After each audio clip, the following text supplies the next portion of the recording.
L'chaim, Baruch atah Adonai Eloheinu melech haolam she'akalni b'dvarei. L'chaim. I don't know if you say good Yom Tov or not. You have to ask the big chassidim, but it's certainly a very joyous day.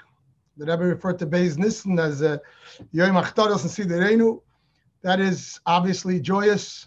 So however you refer to it, Afreilach and Yud Shvat, Afreilach and Yud Aleph Shvat. And the young generation, the Bachrim, certainly are taking it with the greatest simcha. So the Bachrim always get it right. Let's all join and say L'chaim, L'chaim. Also, whoever is comfortable to put on your camera, it's more gishmak, it's more about fabringen if we have cameras and we see each other. The Rebbe paskins up that virtual connection is a real connection. And we put on a camera and we see each other with fabringen together. The Rebbe said with the hookups that it's an electronic connection, it's real. So this is, but the Indian is true. So I'm encouraging whoever is comfortable to open up the cameras. And let's all say L'chaim. This is a fabringen. This is a L'chaim. I want to just make a quick disclaimer that for me to sit here and talk, with you have Yidden like Shmuelu and Dr. Lowenthal and probably many others sitting and listening is a little bit of the simonim of the Geula. So let's just leave it at that. Thank you for having me. I'm honored. And Mitzvah Oibid. So I begin with a story of a Bacher, an Israeli Bacher, who took his first trip to the Rebbe in the Mems. Today, people are flying left, right, and center. It was less common. It was still a big deal to fly over the ocean, even in the Mems. And also there weren't videos. People really didn't see the Rebbe in action, people who lived further away. And this Bacher writes up the story. He says he was a 14-year-old kid taking his first trip to Rebbe. And he says there was a whole tumult in the yeshiva and in the whole environment. People are going. And he said he wasn't sure why he was going. He thought he was sort of swept away with the atmosphere. Allegayin, Dafmengayin. But he said that the whole time, and even on the plane, it's a long flight from Israel to New York. He's a 14, 15-year-old kid. He's going to spend the whole month away from home. He's not sure where he's going to sleep, where he's going to eat. He's already starting to feel a little homesick. And he's thinking to himself, like, why did you do this? Like, where are you going? He was questioning his own motives. Is he going to Rebbe? Or is he going to New York? Or is he going just because everybody's going? And this was going through his head throughout the whole trip. By the time he landed in JFK, he was dizzy already. And he gets online for immigration. And he walks up to the desk, and this mean-looking lady looks down at him through the glass, and she says, "Why are you here?" The fellow wrote up the story beautifully. He says, I was thinking to myself, it's a pretty good question. I have the same question. So he hesitated, and before he had a chance to respond, the woman screamed at him, "Hello, why are you here?" So he mumbled something about the Lubavitcher Rebbe, this and that. So she said, "What's he to you?" He says, "Now I was totally stumped. I got the same question. So I never met, I never saw. Obviously, he was a Chassidish Bacher. He had some communication from a distance. When somebody says, "What's he to you?" He was wondering that himself. So again, he hesitates, and the woman barks at him. "Hello, what's he to you?" He says he doesn't know how the answer came out. Almost involuntarily, he heard himself saying, "He's like my father." He says this tough, mean woman melted away, broke out into a smile, stamped his passport, and sent him on his way. And he says the whole half-hour trip from JFK to 770, and the taxi was filled with Bachrim, and people are talking, laughing, singing, excited. He is busy with his own thoughts, like what just happened? He doesn't even know why he came. And suddenly someone poses the question, "What's he to you?" And he says, "A father." Like, where did that voice come from? And they come to 770. People are running. He finds out it's mincha time. He already knew that if you want to see the Rebbe, you can't just anytime you want. It has to be a tefillah or a fabringen. So it's mincha time. He runs into 770. He gets himself a place. He was a short little boy.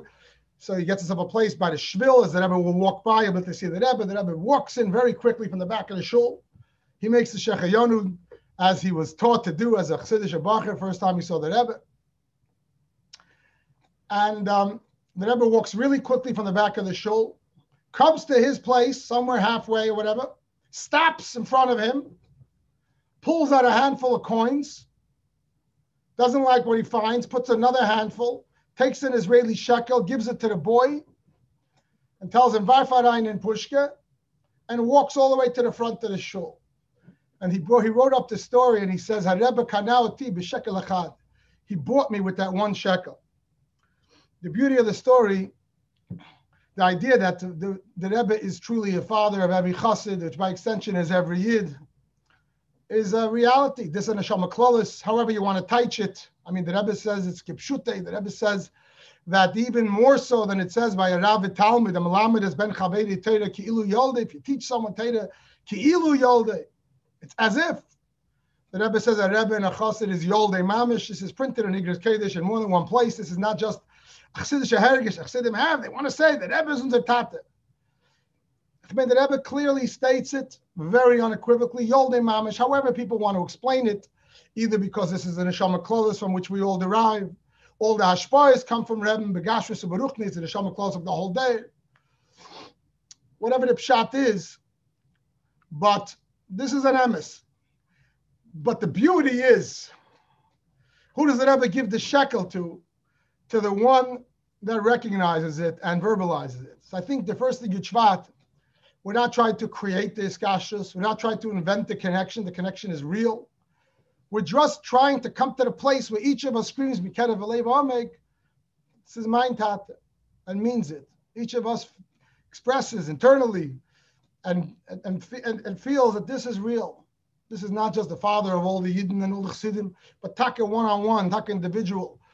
It's we know that the Baal Shem Tov famously taught us that every Yid is a ben yachid zum Eibishtin. Tzaddikim deimen lebeiram. Tzaddikim work in the way of their creator. So it's true, the same thing with the Rebbe and Chassidim. It's not just that the Rebbe is the Rebbe and the father of all Yidden and all Chassidim, but each one to feel as a ben yachid. The truth is, if you think about it, any parent, every one of your children is like an only child. You know, you don't decide how happy you are based on the average. If you have what I know, whatever it is, 5, 10 kids, alles ein gesund, you don't turn around and say, well, majority are doing okay, some are doing terrible, some are fine, and we go by them. It's not like, you know, the local state census or the local regions. Each one, the expression is that we're only as happy as our least happy child. The Frierdiker Rebbe says there's no walls in a heart. So if you have many children and many loves, it's not like, you know, you divide them up by the heart. Each child is loved, ganzen hearts, and overflowing and runneth over. And therefore, the homework is, the job, the l'chaim that I vinch zich alein and all of us, is that we should feel that this is taka unser tate on an individual one-on-one basis. L'chaim. It's strange, but if I bring you now with Zoom, it's a little bit of a one-way fabringing, but hopefully we'll be able to do a little interaction. Welcome, Harav Yafa. Welcome, Harav Safra, all the Chassidish Yidden, the Rabbanim, L'chaim. There was a conversation I had with a young man in this office. This was his bar mitzvah. And before the bar mitzvah, I meet with all the boys and their parents and to have a conversation. Of course, the main agenda is that the kid should make a achlata to put on film, whatever it is. So the kid is sitting behind this desk, a public school boy. The family became involved. Baruch Hashem, by now the father, Shem Shabbos, whatever it is. But at the time, and the kid was a public school kid, but he was involved with Chabad house. And my goal was, is on him like in tefillin. Unfortunately, they have a beautiful bar mitzvah in Chabad house, and they own tefillin, but we don't know what happens with it. So this was the conversation, and the boy took on the hachlata that he will put on tefillin every day and say Krishma. In fact, he notified me, Rabbi, I want you to know that I say Shema every morning and night since a number of years, and I made that in Kippur hachlata, which is beautiful. So in order to bring the message home about his tefillin and his Shema, I'm trying to engage the boy. I tell the boy, no doubt you know that when you say Shema, you close your eyes, you cover them with your right hand. Do you know the reason? So the boy says to me, his name is Gabe. Gabe says to me, Rabbi, I know. Now, I was sure he wouldn't know. What does he know? He's a public school kid. When I'll explain to him, I said that concentration and personal relationship, whatever I'll tell him. But to my surprise, the kid says, I know. I said, you know? You're not supposed to know. That's my job. Rabbi, I'll tell you why I close my eyes and what my meditation is. A pretty intelligent kid. He says, I close my eyes and I cover them in my right hand and I concentrate. There's nothing more important to me than God, and there's nothing more important to God than me. This is, to me, this is, from the mouth of babes. In our language, it's b'shvili nivra olam. Think about it. There's nothing more important to me than God, and nothing more important to God than me. The idea that there's nothing more important to me than the Eibishter is not a big chiddush of chassidus. It's not a big chiddush of Yiddishkeit. Every lahavdil, every faith believes that God is the greatest thing, and the most important thing in the world is the Kibuvan Upashat, the creator of the universe. He's the most important, obviously. That's not the contribution of Yiddishkeit even, let alone chassidus. But the idea of B'shvili Nivra Ha'elam, that each one is a child of the Eibishter, the Baal Shem Tov, a Ben Yachid, a Bas Yachid, the only child. And each one's a chilek al kamim al mamish, and each one has a shlichus that only he or she can fulfill. And each one is an integral, indispensable portion. That's Yiddishkeit. That's chassidus. That is a whole different kettle of fish, as Rabbi Groner would say. Oliver Shalom from Australia. So to say that the Rebbe is our father collectively, because tzaddikim deimen lebedo, but to recognize there's nothing more important than a chassid's life than his Rebbe, and the Rebbe's agenda, and the Rebbe's mission, the Rebbe's shlichus. To understand also the reverse, of course, in a proper context of B'shvili Nivra Ha'elam B'tzad Avedis Hashem, that there's nothing more important to the Rebbe, Kaviyachal, than each of us. Each of us is literally an only child. I talked to different groups that come here. We're about 45 minutes from the Oyel, our Chabad house, and a lot of different high schools come here, boys, girls. They're all going to the oil, and I asked them, what is your feeling? What is your, and they're all in trepidation. They were taught to be afraid. Kemuven, that's a chassidish hergish. That's what a chassid feels. If you walk into the oil and you read a little bit what the Rebbe writes, as do izer, literally this, this, and you understand a tiny bit in our level, what's pshat the Rebbe, and you're walking in, he knows everything that ever happened, everything went through your mind. Obviously, you know what I mean? You got to change your paths. But the other side of it is also true. I try to impress on these young people because I believe it with my whole heart that when you walk in, there's a simcha b'am Rebbe. Baruch Hashem, I'm a father. Many of you are fathers, and we are not Rebbes. We're simple people, pashut to mention, and yet it's human nature.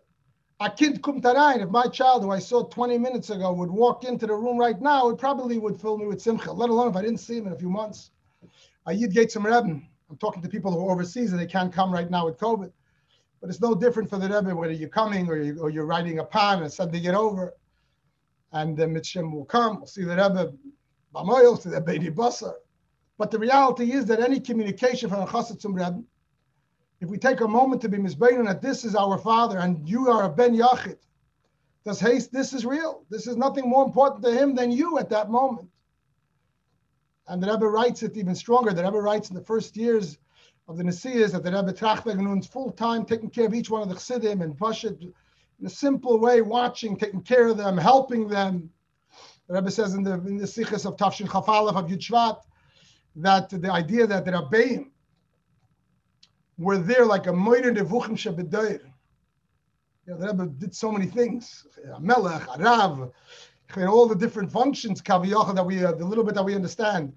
But also the moeder nevuchim, Pashi knew all the answers to all the questions. Somebody said to me recently that there's a whole discussion about the vaccines and no one knows what to do. And the Gedolim said this.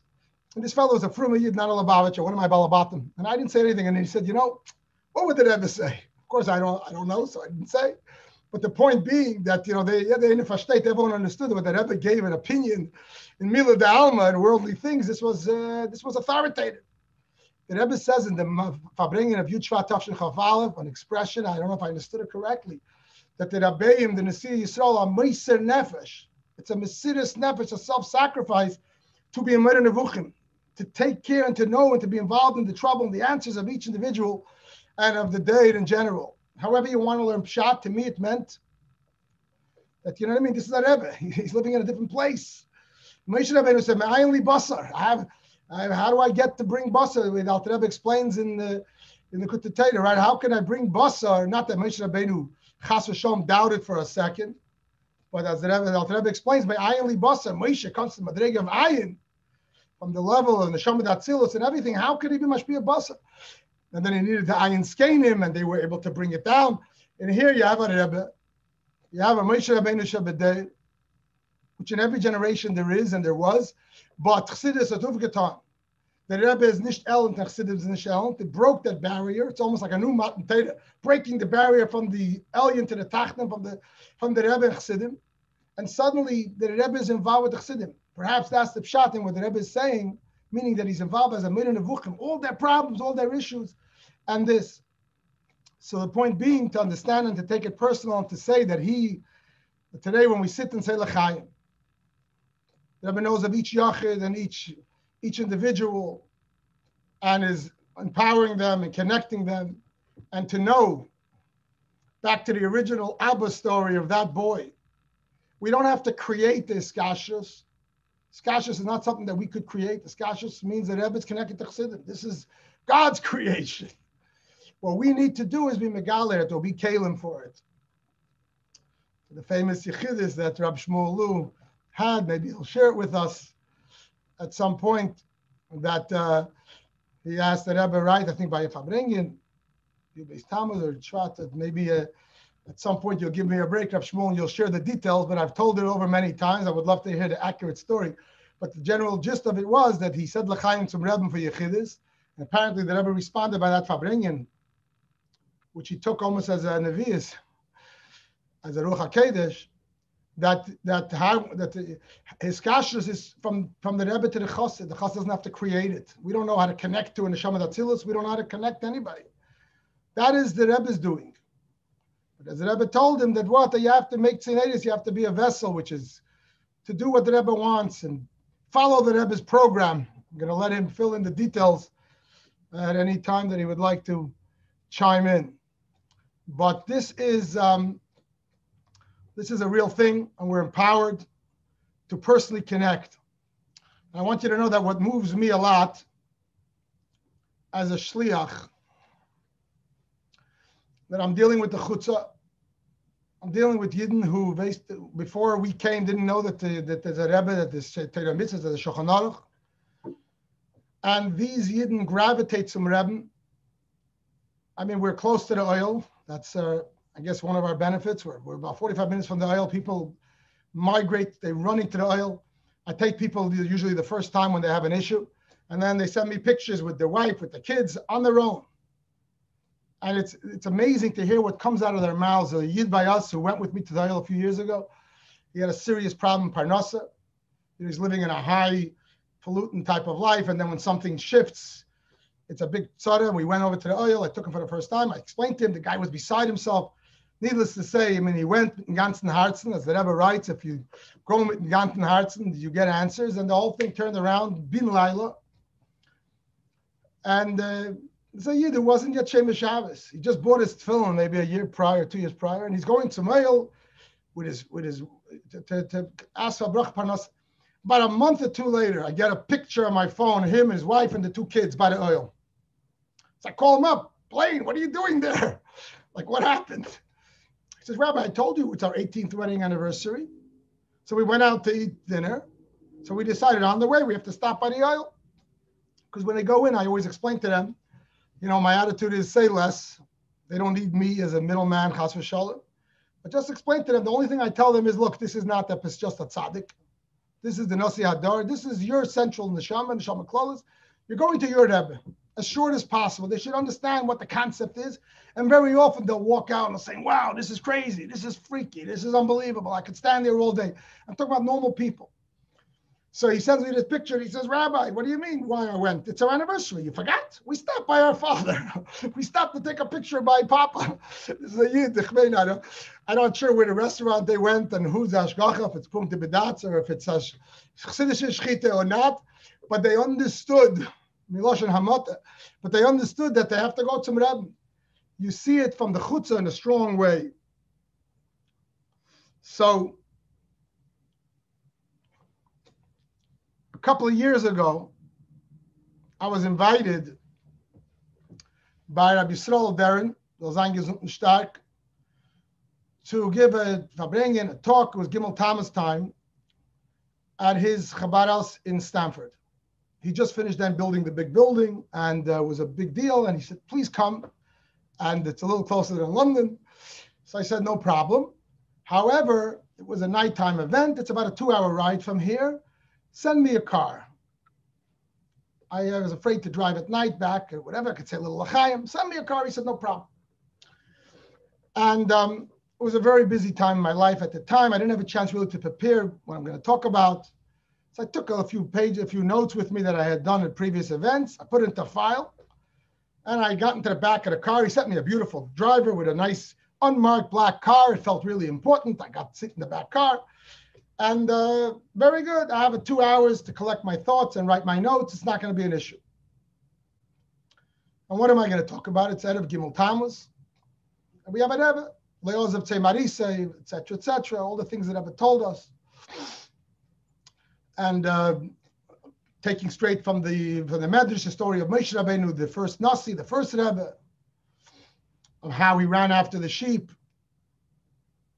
And you try to, I don't know if you ever imagine the details of that story. He's a shepherd of Yisrael. He probably has tens of thousands of sheep. He leaves the whole flock, probably with his assistants, because personally he's running after the individual sheep, which was really what the Rebbe does and did and does. The Rebbe didn't differentiate if you should put a shliach in a big city or a yidden with thousands of yidden, or a city with a few yidden, each one, and then there's no such thing as a small yid, etc., all the inyanim, how you do them for some. So the idea that, this is a shepherd, and the lost sheep is the most precious because we can't afford to lose that one sheep. And these are the thoughts. I'm trying to collect my thoughts. The driver of this fancy black car is a woman driver, and she doesn't stop talking to me. She's engaging me. Oh, I saw you. You're the local rabbi, and I stand out in my community. Not too many people look like this. And she's schmoozing with me. I figure I'll be polite, talk for a few minutes, but I knew I need my time for the prep. But she doesn't stop. 5 minutes, 10, 15, she wants to know where I'm going. It's Gimel Tammuz. It's the Rebbe. I heard about the Rebbe. Tell me about her. Who's your talk? She's obviously very intrigued.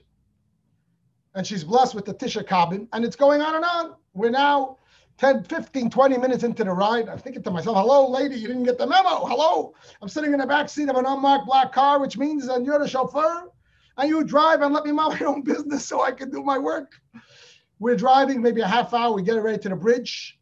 And I'm thinking to myself, I have to put an end to this because I'm going to be unprepared. So I decide to pop the question. And by now she's asking me detailed questions, obviously intelligent woman. So I pop the question, lady, are you Jewish? And she says, no. And I'm about to very politely cut the conversation and tell her, excuse me, leave me alone. But she adds a but. This is a woman in her 60s. About 4 months ago, my mother passed away. This Galia Milsalam Afreya, why she's so interested, why she's beyond intrigued. She doesn't leave me alone. My mother passed away at a ripe old age of 94. We are religious goyim. And on her deathbed, she broke the news to me and my brother. My father apparently knew that she's a Yidina. And her name is Esther Malkia Bas Zalman, Shlomo Zalman.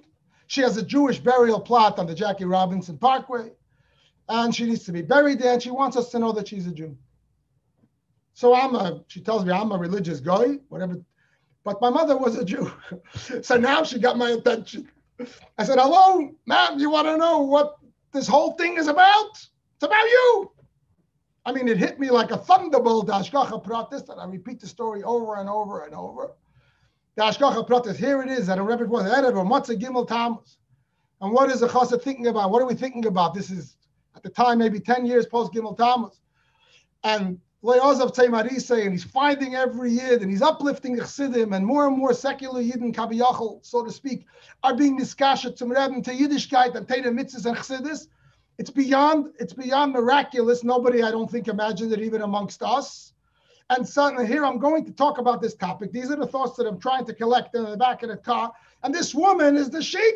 She's 60 plus years old. She doesn't even know. She has no inkling that she is a bas yechida to Melech, Malcha, Amlach, HaKadosh Baruch Hu, no different than me and you, no different than Moshe Rabbeinu himself. So we talked the whole rest of the way. She was crying. She was this. I asked her, did your mother do anything Jewish? She said, no. Apparently, this was their upmach when they got married. There's nothing Jewish in the home at all. In fact, Adarab, it's a very religious home in a Goyish way. She said, now I thought back after the fact, there was one thing. My mother never walked into the cloister on Sunday morning. We all went. All four of us got dressed up in our best. It's unbelievable, a Yiddish neshama. We all went to the top step of the house of prayer. We all went in. Mom never walked in. This is years. We never questioned it. We didn't know, maybe she's claustrophobic. She doesn't like crowds. She doesn't like lectures, whatever it is. She never walked in. And, you know, children accept things as a fait accompli. We never questioned it. But looking back, she never walked in. And the only other thing was that she would nudge us. We should find a nice Jewish man to marry because they make the best husbands. Anyway, this woman named is Julie. P.S. Since then, she had her first Rosh Hashanah. I mean, a woman in her 60s. She's an intelligent woman. She was actually first Rosh Hashanah, first Yom Kippur, first Seder, etc., etc. And hopefully very soon making a chuppah for her daughter who's marrying a Jew, Baruch Hashem, and who's been niskadef to a great degree. But the point is that Ma'adoch, this woman, who lives in Port Washington, Long Island, who never knew there was a Rebbe b'chlal. The Rebbe goes and picks her out and the Sep Suda and takes care of that sheep. How much more so us Chassidim to realize if somebody thinks that me on Yamani, who am I? This is the new Yetzer Hara of today. Who am I? I'm not so important. Do I matter to the Rebbe? Each one needs to know this is a Ben Yachid Bas Yechida. By the way, Benegeya, the Sep Suda, the Mashal, the story of the Medrash, not the Mashal, the story of the Medrash that Moshe looked for the sheep. There's a beautiful vart from Rebbe that I just saw this year for the first time. That why does the Medrash emphasize the details? It's not just the general story that he ran after the sheep and they brought it back. No, the Medrash tells details. He came and the sheep kept running, Achar HaMidbar, and eventually the sheep found water and started to drink. So the shepherd said, oh, I didn't know. Now I realize why you wandered away, because you're thirsty. Drink up, and then brought it back. Why the emphasis on those details? The Medrash is not a storybook. So the vart is, I saw it floating around as a vart from Rebbe. I don't know if the source exactly where and when was found. Maybe somebody knows. But the vart goes like this. It's like a shmak vart anyway, but if it's a vart from Rebbe, it's going shmak. That the vart is like this. That what is a real manig Yisrael? What is a true Jewish leader? What is a nasi hadar, a Moshe Rabbeinu? When he sees a yid wandering off, his first reaction is, oh, you must be thirsty. Often people's reactions, if a yid wanders off, a yid gets confused, a yid goes off and goes through a time of a spiritual decline. He's a shandech, he's a lost Jew, he's a lost sheep, he's a black sheep, all the other titles. OTD we have today, all kind of Lashon Tevison. If you see a yid wandering off, says the Rebbe, what does Moshe Rabbeinu say, and what is each of us supposed to say as a shliach for Rebbe? Oh, you must be thirsty. Why are you wandering off? Because you didn't find satisfaction. You haven't been given the Yiddishkeit in a way that satiates and satisfies your neshama. I gave over this vart on a Fabringen that we had, our Zoom Fabringen that we had with our community a couple of days ago. And somebody piped in after. And he said he was very emotional. A Yid who was involved for 15 years, he spent in an ashram in India. He grew up on Long Island, a normal middle-class home. They belonged to a local temple, somewhere in the 5 towns. At the time, conservative temple. He went through all the steps, all the life milestones. They called the bar mitzvah, the chveizvos, whatever they have there. And eventually, he ran off to India, and he followed, Rahman al-Islam, some guru for 15 or 20 years. Back and forth, Baruch Hashem, he also became a successful attorney. Today's a Shemesh Shabbos. And he goes running to the oil once a month. He has his duch. I mean, the Rebbe it's a yesh me'ayin. It's crazy. There's anyone who thinks that they get credit for these things is pashut's blind. But he tells after he heard this vart, that what does a man in Yisrael see when a person wanders off? He says, he was passionate emotional. He said, I went off to ashram. You can imagine what my mother, my father, my rabbi, so-called rabbi, and everyone else, that I'm a lost Jew. I'm the black sheep. I lost my way. I ended up in the Far East. Obviously, I lost my way. Question is why? Because all I was given was Cadillacs and fur coats and then the donations to Israel and UJA Federation. I was thirsty. He says, the Rebbe came. He said, there's tears flowing down. It was gorgeous. The Rebbe came and schlepped me out and brought back the wandering sheep. And the Rebbe and his shluchim didn't say that this is a black sheep. He said, in the contrary, you wandered off because you're looking, you're thirsty. So this is one of the themes. This is Yud Shvat, this is Shana Liskashos. I mean, there's many things throughout the year. Bechlal, Chassidim make a great emphasis on Iskashos. Certainly Yud Shvat. You know, I once was asked by a Fabrengen. It was gerade Yutas Kislev Fabrengen. But one of the topics that I have a geschmack in is to talk about Iskashos. I feel like it's something that's real and that's gifted. As the Rebbe says in the, I guess I like the easy road, but there's no easy road, right? The Rebbe said this in the first statement, Naf Alein Tan, but in the Alein Tan Gufa, you know, when the Rebbe says clearly that we are empowered, as the Rebbe told Reb Shmuel Lu, that this is Momaylo Lamata, it's given, and all you have to do is make Kalim. So, you know, at least, you know what I mean? You're ahead of the game. And the Rebbe says in the printing in the Kontresim of the Mivrok of Tafshich Chafalef, I believe, or Memal, that we should have Fesvadis Pe'ilis, and we should realize the koiches, or use the koiches that were given to us. So I'm sitting there at a Fabrengen Yutas Kislev. I'm talking about obviously different discussions Yutas Kislev. And then a whole discussion about the fact that the Rebbe is with us and empowers us and lifts us up. So one of the Yidden asked me, one of the Yidden who was in Skadav Chassidus, he says, why is there such a big emphasis among Chassidim, and especially now, about the idea of Iskashus? In our day, clearly the Rebbe made it a big deal. It always was a big deal, but different Eifen. So the conversation we had was this,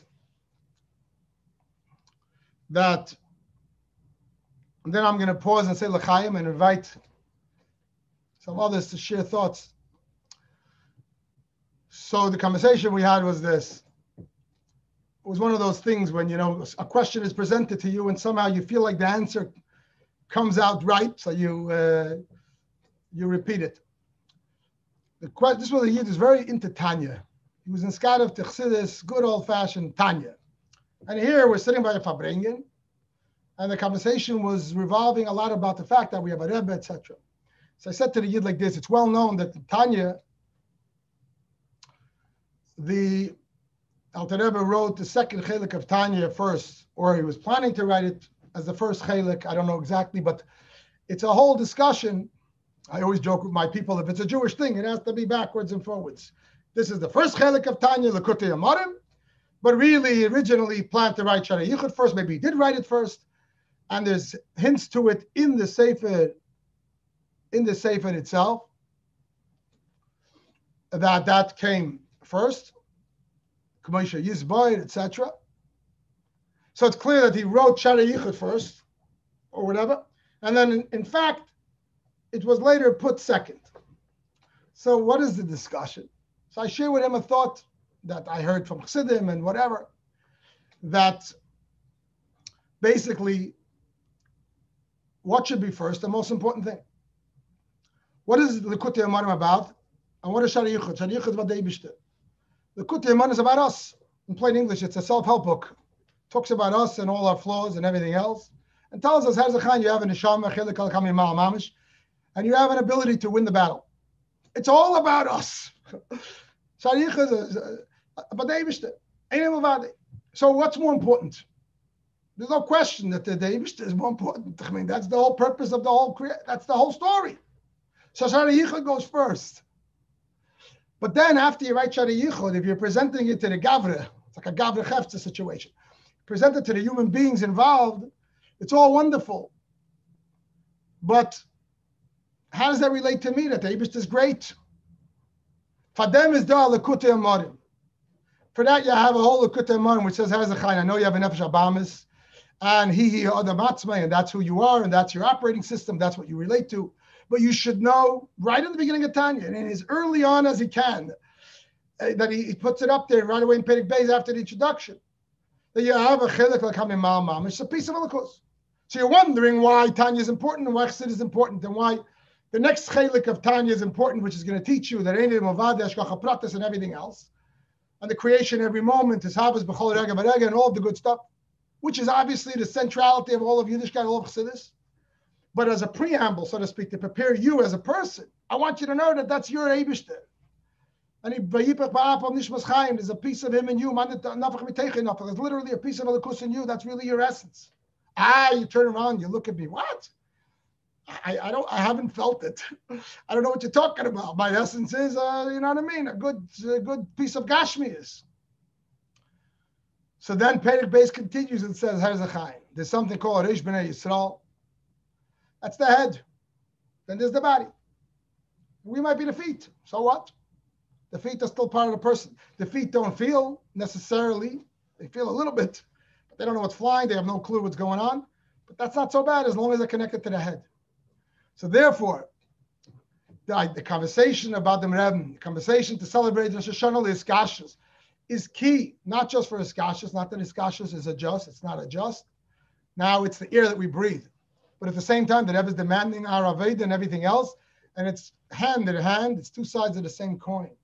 But Chassidus itself, so to speak, you might say in the conversation of the two Chalakim of Tanya, that the Rebbe is saying that the truths of Elikus and Eidam Avadeh are personal to each of us. There's nothing more important to God than you. And how do we access it? By connecting, by knowing that there's a Rish B'nai Yisrael, there's a Neshama Klolis, it's a Pashita system, and Yidden are feeling it. Yidden from all kreisen, I mean, like I mentioned on by the oil quite often. I'm always meet people from all the kreisen, all walks of life, lahavdil, even goyim. Everybody feels it. Because of the reality that this is the Neshama Klolis and the head mizaktis, and therefore that is our chayis. So let's say l'chaim, it should be a successful esvadis pe'ilis for Yud l'chaim. I'm asking everybody to put on their cameras if they're comfortable doing so, and say l'chaim. I'm saying l'chaim, so I don't like to drink alone.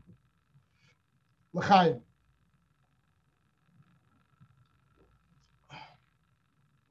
Shmuel, can I ask?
I just want to compliment, in a way, bring a sikha from the Frierdiker Rebbe, a tiny keta from Tovshin Hey, just to complement the theme that you're talking on. And it goes like this. I see it in Chanoch Glitzenstein's Likud on Tveda Shmuel from the Rebbe Marash. So the Razar, which was a Baki, I'll just repeat it, it's 3 lines. The Razar, which was a Baki in Sifre Chakire. Pam Achas Shol es Haikudushas, asked the Rebbe Marash, what is the distinction between Ave Rabbe and Ave Betanugim? What's the Chakire? What is it? V'onaloi kach kemoshel achsidim. Says Ave Rabbe hi al derech Avas Yisrael sheyeshna bechsidim echad l'sheni. Taich Ave Rabbe is the Ave was Chsidim haben einer zum Zweiten. And Ave Betanugim is kefi sherebbe oyev Chsidim. Finish. Tavshin Hey. What is it? What sikha? The Frierdiker Rebbe brings it in Tavshin Hey.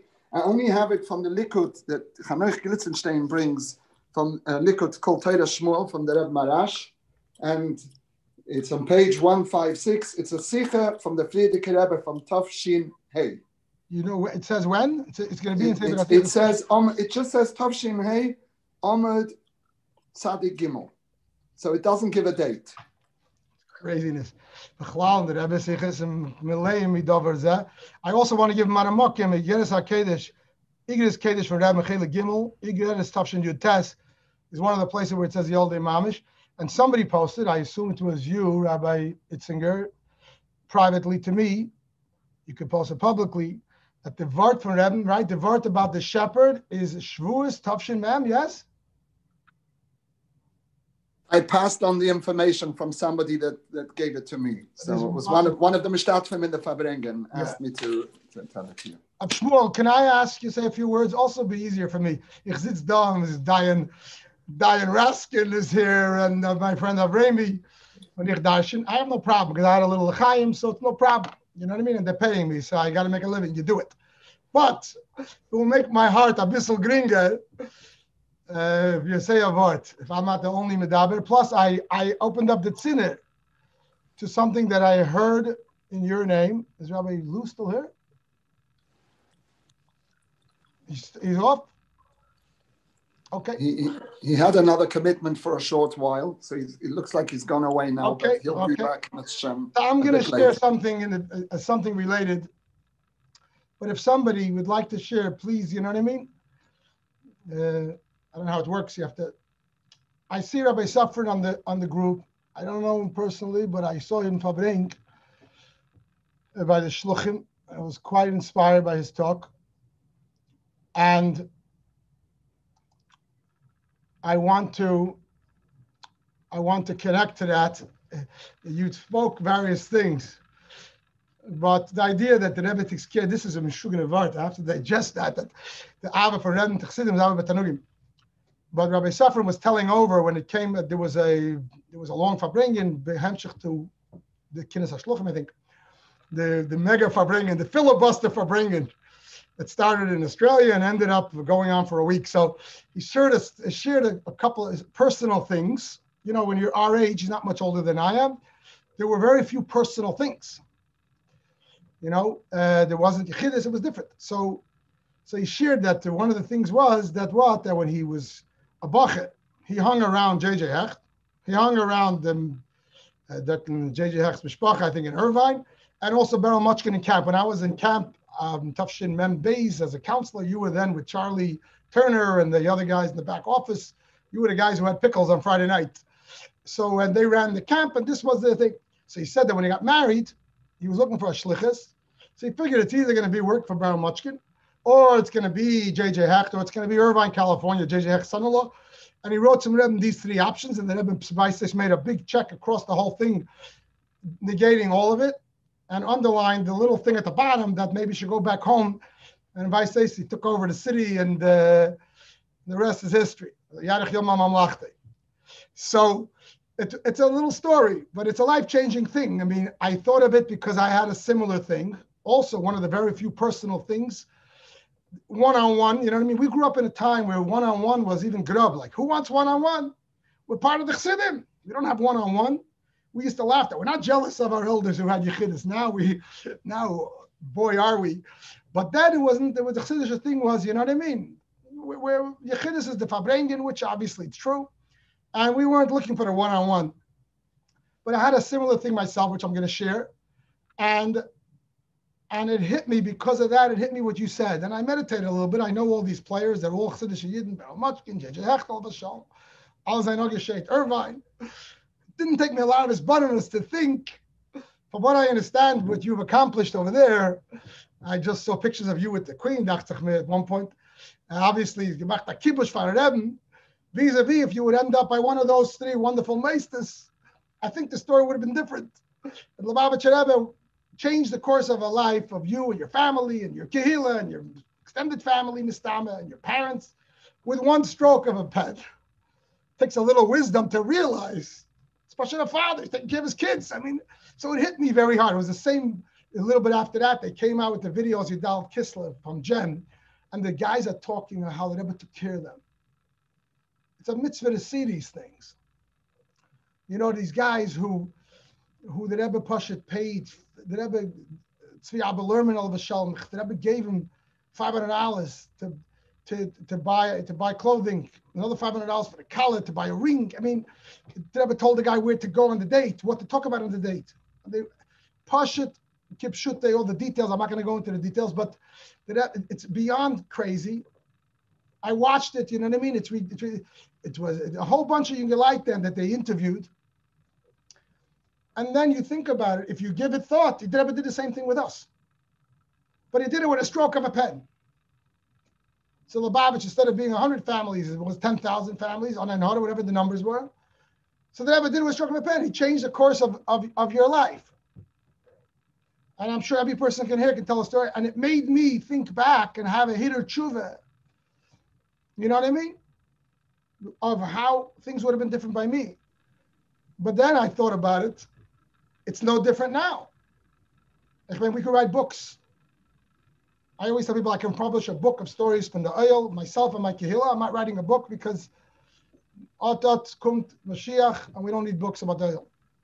But the reality is that it's unbelievable. There's no difference. So here's quickly my story. I'm just, because I wanted to connect it with Rabbi Safran, and maybe he will pipe in. We were going on Shlichus Tafshin Nun. Tafshin Nun, the Rebbe wasn't very involved in your Shlichus Hastis Mamad Lamata. You did the research and you wrote in, and usually you wrote in that you already spoke to, you did the Mevinim, or else the Rebbe would send you. And then you wrote in that you're ready to go and you want Haskama Bracha, Rebbe underlined. That's my place to say that Advarim. We then, we were looking for Shlichus. I did not want to open my own Shlichus. I didn't want the headache. I was very afraid of the money problem. We were given an offer then to go to a place called Poway, California, to work under the Shlich there. And I was very excited. We spent a whole week there, a Shabbos, and I gave the drasha and shiurim, and we talked about the, and then he came to New York, Rabbi Goldstein, Sein Gesund. We wrote a contract. I sent it into the Rebbe. I was bent on this shlichus because it was a nice place. My in-laws live 4 hours away. It's not too close, not too far. And the guy, I don't have to worry about money. I was petrified. The whole idea of fundraising to me seemed very unnatural. The money should come from your pocket. As Shalom Duchman says, money doesn't gravitate from one pocket to another. The gravity of money is it stays in my pocket. I was petrified of the whole concept of money. But I wanted, and he said, no, you're a carte blanche. You'll be the rabbi of the shul. You'll teach. I'm busy with the money and everything else. P.S. He came to New York. We wrote a contract. I wrote some Rebbe then. And I wanted a yes. My Rebbitzin was against it.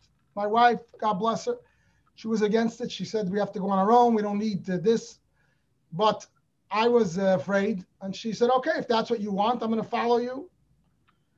And we wrote in. And I wrote in that I spoke to Yedidim Mevinim, and they're all masking. I had 3 Yedidim Mevinim behind me. And everything's good. I'm asking Haskama Bracha. And the Rebbe wrote Katzas Yedidim Mevinim. I assume the Rebbe just added a chaf.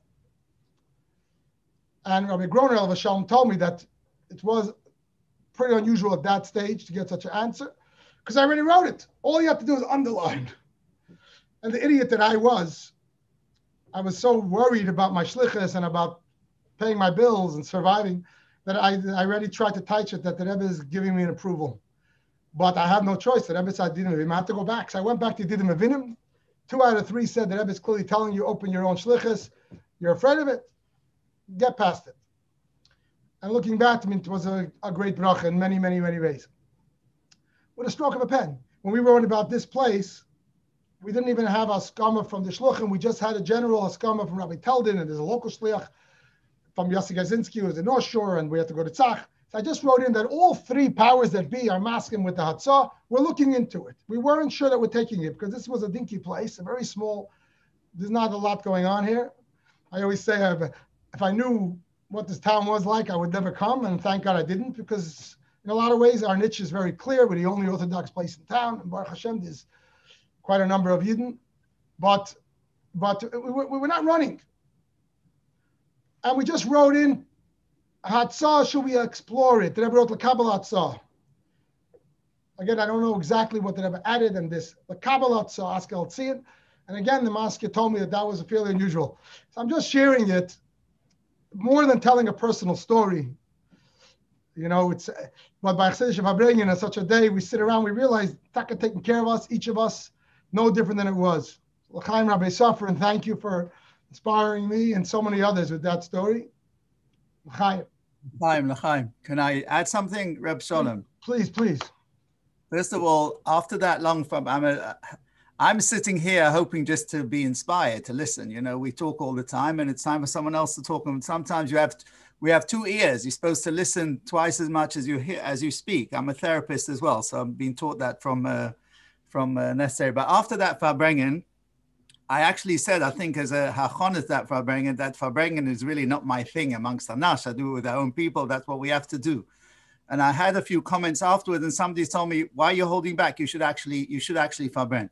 So I'm just thinking about that, but I want to expand on that, on what on the story you told, the story I told, which you're telling your story about the flick of a pen. The achrayus the Rebbe gave us is much, much more than what happened in Mitzvah Hashem in next month. We'll be here 38 years, Kanai Nora. So the story is, it's much more intense than that. I came out this afternoon after being to the oil with Anash of UK. We went to the oil, Rabbi Cousins, and I had a trustees meeting. Baruch Hashem, we have a reasonable size moistus. We have 3 Chabad houses, Baruch Hashem, and growing. We had a trustees meeting with 9 people. And one of the challenges we were trying to address today, I'll give it to just a tiny bit to understand what the achrayus is what we should do. We're in a challenging matzav at the moment because the neighborhood where the Rebbe sent us to, that specific geographical area, is facing big challenge. And as much as many of the Yidden have moved out, they're moving other places. Arabs and Muslims and so on have all moved in, and therefore it has an effect on your effectiveness of your Chabad house as to who you can reach to, where the numbers are, the people are moving. So we're having a discussion about building a 3 to 5 year development plan as to where we're going to go, what we're going to do with this building. Now you have to understand the majority of the trustees are business people. So we still have this challenge. I said it to some of my colleagues. We still have a challenge to be able to educate these people that should understand that Chabad is not a business. Even though we need a business plan and we need money, I had the same fears as you about money. I still have them, but Baruch Hashem was still here, and Baruch Hashem avak. So we can put those aside. David finds a way.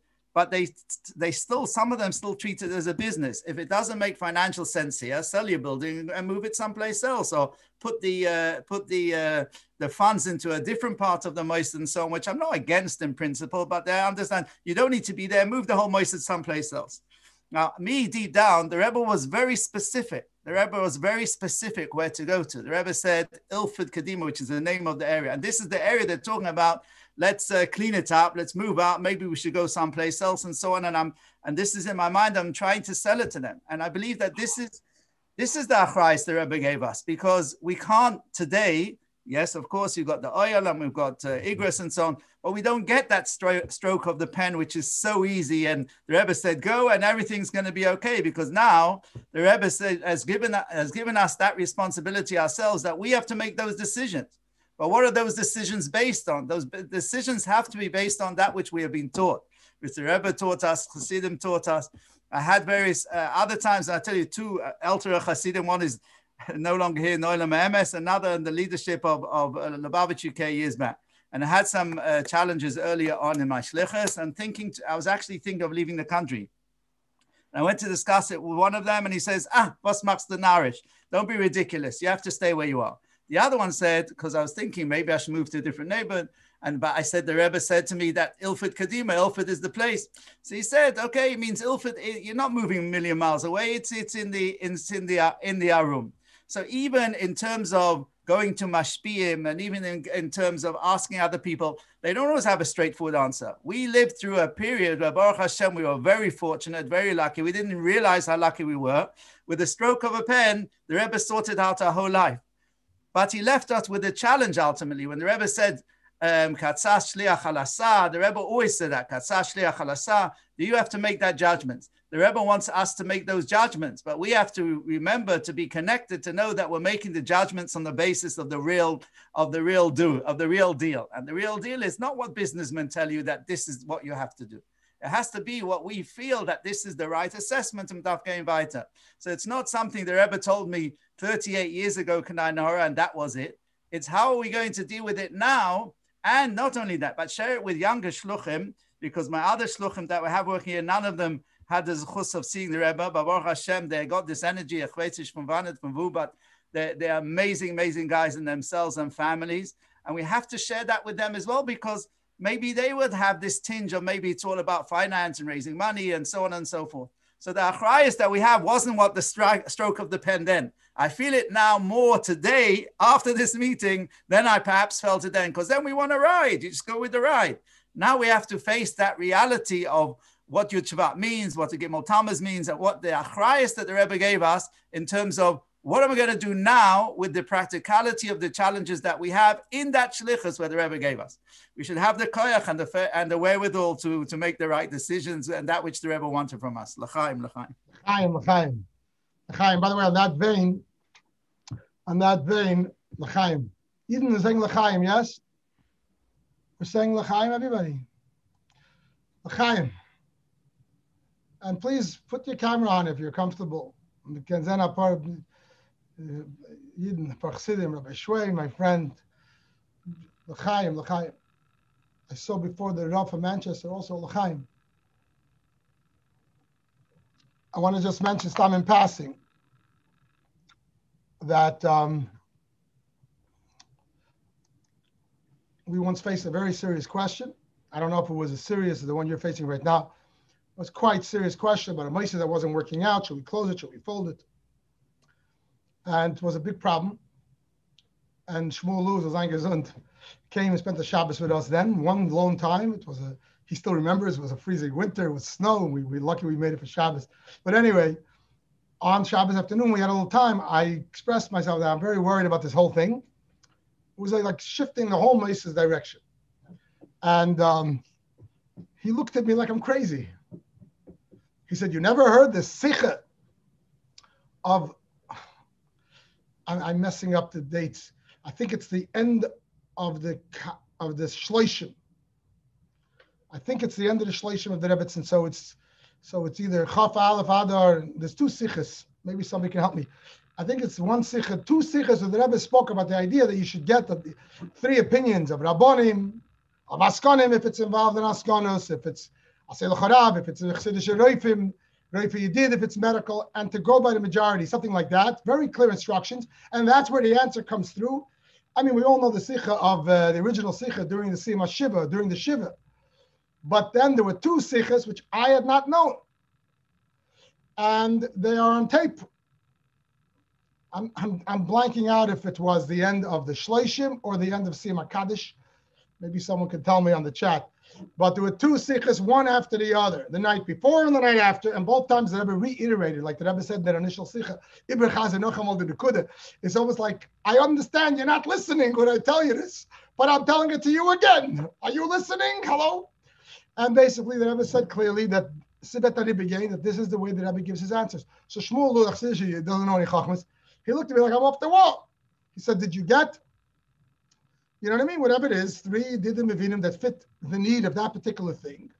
And that's it. That's the Rebbe's answer. And that's what we did. And it worked out. So, Stam, since you're mentioning. But I want to move back on to the topic that we were discussing earlier. And I want to share with you a crazy story, which to me is a very geschmacka story because it relates a lot to the fact that so many of us never saw the Rebbe, Isata. And we know that very soon we will. But the story goes, also has a London connection, I believe, that there's a Yid by the name of Michal Chazan, who hails originally from Gibraltar. I'm sure you guys know Gibraltar. It's not so far from where you guys are, middle of the ocean over there. And he lives today in Monsey, New York. He's not a Rav. He's not a big shliach. He is a businessman. I think he does insurance. He has shurim among the Eilimisha Yidden over there, Shuri Chsidis. But I'm pointing out this is a regular Yid, part of Kehilas Anash. And to see the Rebbe's commitment, the connection to this Yid, he hails from Gibraltar, from a frum Svardisha family, generations of Svardisha Yidden, frum, very frum, serious frum Yidden in Gibraltar. Apparently his Elter Zayda was a chief rabbi and this and that. And I heard later from him that when he came to New York and he learned at Marstal, Melech Sibel al Shalom got him a Yechidus, way after it was shaykh to get a Yechidus. And apparently the Rebbe's whole conversation with him was about his Elter Zayda and his Zayda, and vice versa. The Rebbe wanted him to get to the Abundance in Gibraltar. Apparently it's a chush of a thing. I don't know if it's still. Apparently it was a frum kehila, and there was a opposition from Bnei Brak, etc. It didn't happen, but interesting how the Rebbe was really involved in this whole story. But bottom line is, here's the story I want to share. He has a lot of interesting stories, a number of interesting things, but the main point I want to make is this, that he was traveling once from Gibraltar back home, back to New York. He was home, let's call it maybe for Pesach, whatever it was, for Yontif. And now he's traveling back to New York, to Yeshiva. He was learning here in New York, in Morristown. He had a custom. Michal Chazan learned with me in Stanford Hill. You see that? From Rabbi Mendel Suffolk. So Mustafa, you know the story. Yes, Mendel. I saw it printed in a book, and then I saw him by the oil like 2-3 weeks later. I ran over to him like I was sugar. Michal, is this true? I couldn't believe it. It's about Shemske Maisa.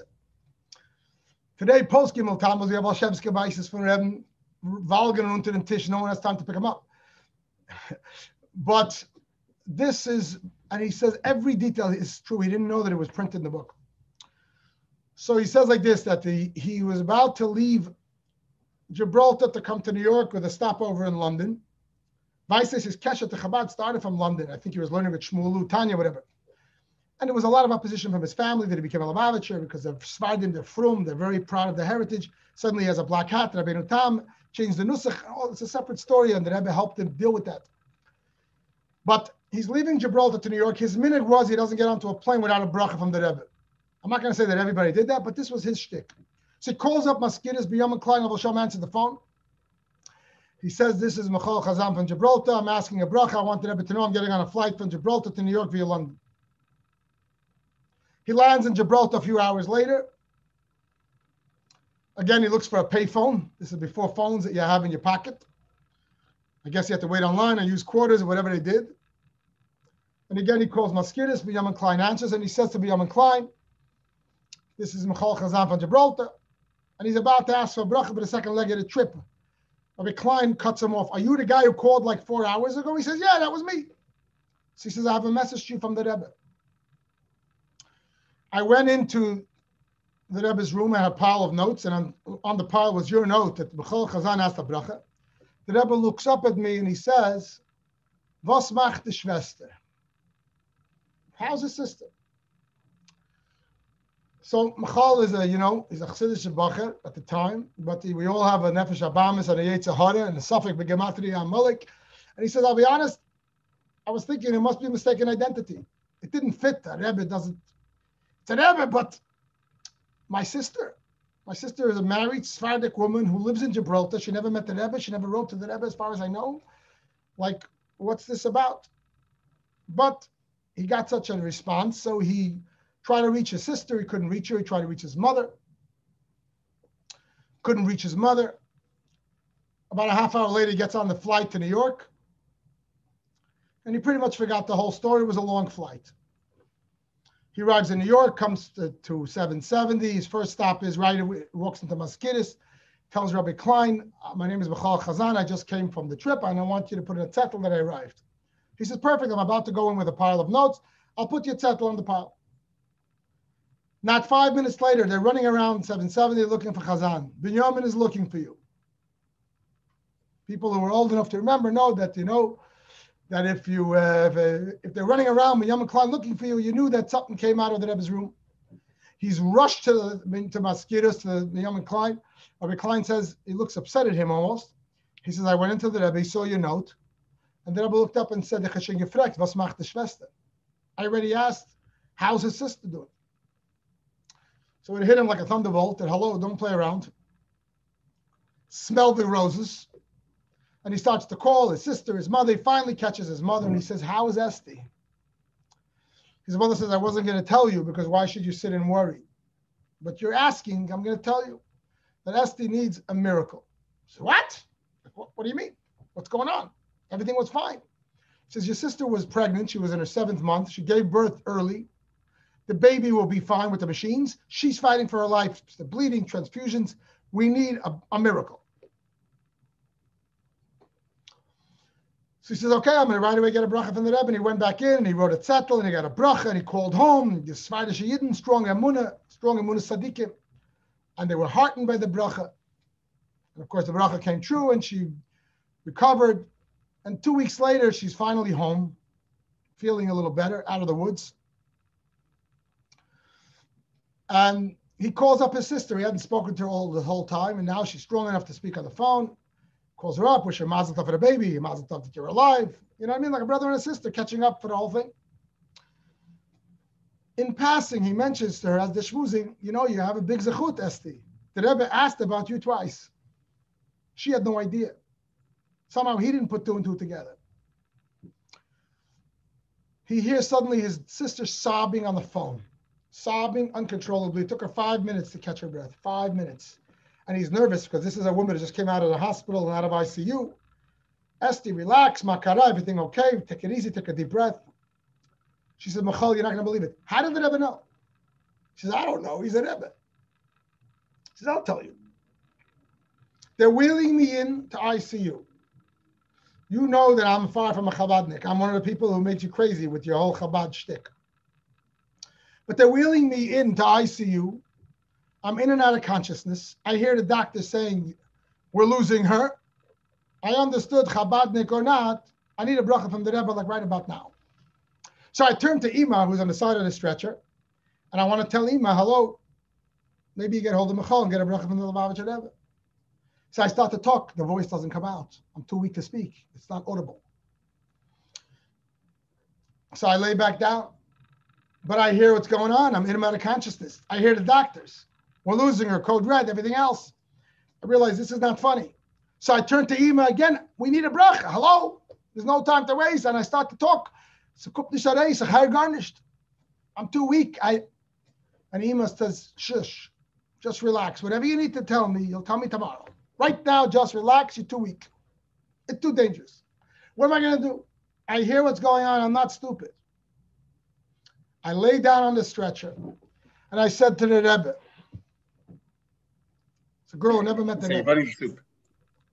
I said, Rebbe, I learned with Michal, one of the Prakim Tanya, that he twisted my arm to learn within Perek Beis. And I know that you're not just a tzaddik and a big tzaddik and the biggest tzaddik, but you are Reish B'nai Yisrael, the Neshama Kol is the head of all the Neshamas, and we're all connected. So you know my situation. Give me a bracha.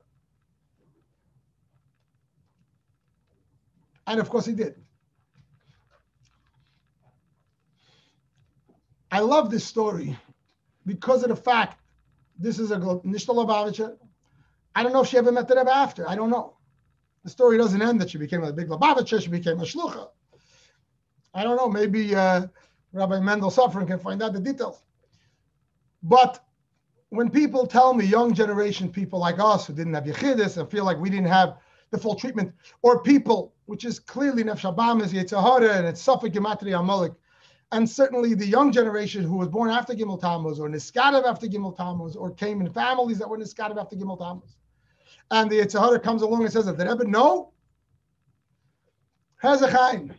Of course he knows. All the Rebbe wants is that the Chassid should scream out, the Yid should scream out and say, and recognize you're the Neshama Klolis. And sometimes we don't have the words. Did it ever happen to you? The words don't come out. You want to talk, but you don't know what to say. You don't know how to relate. You never met the Rebbe. You don't know exactly.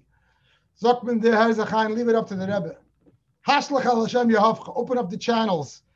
And the Rebbe lifts us up, and the connection is real. We talked about it earlier. The connection is real for Atatim, his kinder. I mentioned earlier the Igris Kodesh where the Rebbe says it. But there's a Sikha, which to me is one of the most strongest Sikhas that brings home this message. The Rebbe says, Yud Shvat Tafshin Chavav.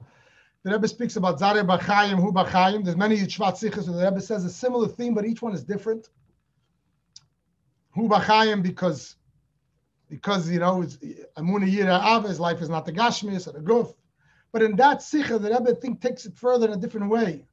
And the Rebbe basically says there that if you look at a Chassid now, this is Tafshin Chavav, when leapt in Yiddishkeit, leapt mit Yiddishkeit, how is it possible to leben mit Yiddishkeit is something that it's a Rebbe thing. It's a neshama of Atzilus, a neshama that feels a lakus. How is it shaykh leapt mit Yiddishkeit? And the Rebbe says it's impossible. This is something that you cannot be gifted. Haka b'dei shamayim chutz mi-Yiddish shamayim. The Eibishter gives us everything, but Yiddish shamayim, there's no shortcuts. And the Rebbe says there, but the Eibishter Kaviyachol doesn't give a Yiddish shamayim. But a Rebbe is another Yid and is able to give it to us. There's a whole pilpul there, which everyone can figure out on their own. It has to do with the fact that On the one hand, the Rebbe is a Yid, it's a Yid whose whole life is not the Gashmis at all, and therefore is able to completely give himself over, just like a physical, biological father. He plants his essence into a child. Similarly here, the language of the Rebbe is Ezetz Zecharayin and Zadeh. That's the language of the Rebbe. You can hear it on the tape. Ezetz Zecharayin and Zadeh. It's not pshat that he inspires them, he leads them. He puts a piece of him in them, and therefore, if you see a Yid is walking around with Yiddish Shemayim, and we all know our flaws, but we need to know our Maila, Vinishvi, Alabavich Achasid, Vinishvi, Alep mit Yiddishkeit. There's something real there. He's sitting b'chadri chadorim, and there's a sense of Yiddish Shemayim. He says, where does it come to me? I'm arep sabik chassid. I didn't, ich hab nicht durchgearbeitet alle in Yonim. Of course, we all have a Yitzhahar, etc. But at the end of the day, he feels that impetus and that this. The Rebbe tells us that's the Rebbe. Zetz Zecharayin and Zadeh. He put a little Rebbe into you, into each of us, and this is a sikha from the Rebbe in Tav Shin Chavav. And I'm suggesting that this is what we're seeing now. So many years later, in a lot of ways, it's very dark. I mean, whoever imagined that we'd be sitting here in Tav Shin Pei Aleph and having Zooms and talking about the Rebbe? It's like ridiculous. It's like such a cheshach kafel mechupa von ein Zayit. We have Einiklach that never saw the Rebbe, not just kids. Like whoever imagined, nobody planned on this, nobody. And it doesn't make any sense. And there's kashas, nishvashtem diklazachen, and everything else. And the Eibishter is going to durchfinden them. The answer will be the Gula Shleim and the Scholars of the Rebbe will take us out of Gullus. There's no question about it. And the Rebbe told us unequivocally that this is the last day of Gullus, the first day of Gula, no questions. But the reality is that no one imagined, in a way, such a darkness. Le'idach, such a light. Such a light. I mean, look around. Look around. I just saw a video of a bringing a Bachrim and a yeshiva from last night. Bachrim, they never saw the Rebbe. Their fathers maybe never saw the Rebbe. They're dancing, they're singing, they're jumping like they won the lottery. I was watching with Kinneh, frankly. I was like, wow. And it's not just dancing and singing. It's the Bachrim. They know every nuance, every maimed, every sicha, when they ever came, when they ever went, everything else. The Bachrim and the Meidlach today also. I mean, there's also challenges. Somebody said today there's no middle class. You know what I mean? It's like in Mexico, there's no middle class. Today, there's no free rides. At the end of the day, we need to have, as the Rebbe said in the first year, that you go to the oil, the Rebbe is there, and you have the same yichidus as before. The only difference is that Haint lost Mishnah Nefesh Habamis.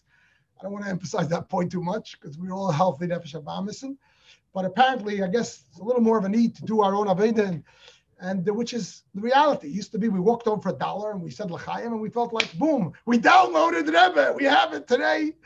Common sense tells us, and we see the reality. Today, this project, look at the sichas. Thousands of chassidim, anoshim, noshim, v'tav, learning sichas every week, ala seder. It's not an accident that it happened now. Today, there's slichas in such a way, etc., but also the bachrim in the yeshiva and the girls in the yeshivas, in a lot of ways, they outshine our days. I mean, it's not just words. I know it's vogue to say that. It's the truth. There were always the few bachrim and girls, there were a few chassidish bachrim in our day, the few that really didn't miss a word by the Fabrengen and gelet mit them a ganze Woche. For most of us, I'm not going to admit which category I fell into. Most of us, it's what we did. You showed up. You had to be there. You were there. Maybe you went to Chazara. But to say this was our life, the Bachrim today, they live with it. Pashat, they live with it. It's beyond. Zetz Zecharayin and Zadeh. This is a sikha from the Rebbe. This is not somebody's hergish. This is a sikha from the Rebbe. The Rebbe explains the phenomenon. I once had a group of Yidden came to me from Milwaukee, Wisconsin. They were visiting the oil, and they came with a shliach, one of the Shmotkin brothers, and there's a guy there, Shapiro. I forgot his first name. They call him the big Shapiro. Big Avrami. And he came with this group, 20, 30, 40 guys there, and they came here from Lava Malka. They used to do this every year because we're very close to there. So they came in, they had Lava Malka, and I spoke to them a little bit, and then he went to the... Or they went out. So anyway, so I was sharing this message and somebody asked, I never saw the Rebbe, what's the connection? So I didn't really think twice. I didn't realize that Avrami Shapiro, Le'aleinu, was a Yasim. Those who knew his father, Al Vashalma, was a a famous Rebbe in Alateda, and it was a very special person in many ways. And his son was a Yassim, maybe at the age of 2 or 3 or 4. He certainly doesn't remember his father from Chaim Chayusi Ba'alma Bein. And it just slipped my mind. It doesn't matter. So I said to him, I said, look, if the Rebbe is a father, it doesn't make a difference. If he's a teacher, if he's a friend, a teacher, a mentor, there's obviously a very big difference of a teacher who I knew and got to know and a teacher I didn't know. Even if I read his books, you can't compare it. But if you're talking about a father, it's biology. You know what I mean? It is what it is. If you didn't see your father, you don't remember your father, so what? It doesn't change one bit. You're absolutely, and I elaborate on this theme to the group. And I was foolish about I didn't even realize I'm talking in the presence of a younger man who never really knew his father. And it didn't even hit me after. I don't know what I was thinking. He calls me up the next week. He leaves me a long voice note. He says, Shalom Moshe, we had the most amazing Shabbos. They came to me Thursday night before the Shabbos. We had a whole Fabrengen. The whole Fabrengen was about this. He said, I understand it better than everybody. Pasha, my physical, biological father, I never met him. This is before there were videos of every single movement. But I am him. He says, you don't understand. It turned out good. First, I thought it was a terrible thing that I did. By accident, it was a good thing. He said, we spoke a whole Shabbos. I said, what do you mean? This is our Rebbe. The whole thing, this and that. And this is the reality. This is the connection that we all have that's real and that's unchanged. I love to tell the story. I don't know if Rabbi Mashpia, Rabbi Gordon is on the line. I didn't see him. But this is a story that I like to share with my son about my own son, but I heard it. Rabbi Gordon kochzach in it. I'm sharing it, but it fits right into this conversation. That our minhag is that every time one of our children has a Yom Haledes, we take them to the oil one-on-one. My wife and I, or one of us, just with that child. We have, Baruch Hashem, 11 children. Doesn't matter. It's private for that child. And this is the thing, Baruch Hashem, in our family. A couple of years ago, my daughter was turning 6. I came home very late. I was very tired. And my wife said, Sivya is waiting for the oil. I said, sorry, I'm not going to the oil tonight. It's impossible. I'm dead. I'm done. So my wife said, okay, I'm not going to push you to go. P.S. About a half hour later, my 6-year-old daughter is in her bed sobbing. She's shaking. I mean, it became a thing in our house. I guess part of chinuch. Everyone knows. I mean, we have children that are married and children that are 6 years old and 5 years old. And they all knew that with the Yom Haledes, you go to the oil one-on-one with Tati or Mommy. She was sobbing and shaking. I want to go to the oil. I already wrote my patent. Guess what I did? I put on my pants. I went to the oil. But anyway, so my son Mendel, who's today already Baruch Hashem married, at the time he was named after the Rebbe. He was born after Gimel Tammuz. We went to the oil. It was his 8th birthday, I believe. He's writing his zettel. He's blocking it with his hand. I shouldn't be able to see what it says. And I'm looking from the back and I'm peeking in to see what it says. I'm very curious. The kid is writing with such intensity. So finally, I look from this side, that side. I get the view of the zettel, and it says like this: Rebbe, Mazel Tov! Exclamation point. Heute ist die Yom Haledes von einer von deinen Chassidim. Und das ist mir. Rebbe, Mazel Tov! Today is the birthday of one of your Chassidim, and it's me. And it was a wake-up call for me. It was a hidden truth for me. That this kid, whose name is Mendel, was born Tafshin Nun Hey, understood the Pashas. There's no issue. That if it's his birthday, it's a Simcha B'am Rebbe, and it's a Mazel Tov for the Rebbe. And I'm suggesting that this is a big part of the message that the Rebbe wants of us. We're seeing it B'einei Basar. We all know that Purim Mem Zayin Sicha, which was like a bomb, right? Everybody knows about the Chavkas Nissen Sicha, which was a very painful bomb. Purim Mem Zayin, nobody translated it so painfully, but if you look back, Purim Mem Zayin was like a warm-up for Chav Zayin Nissen, Chavkas Nissen Mem Nun Aleph. The Rebbe basically said the same thing, but he said it with a nicer tone of voice. But there was a whole long sikha, a couple of sikhas.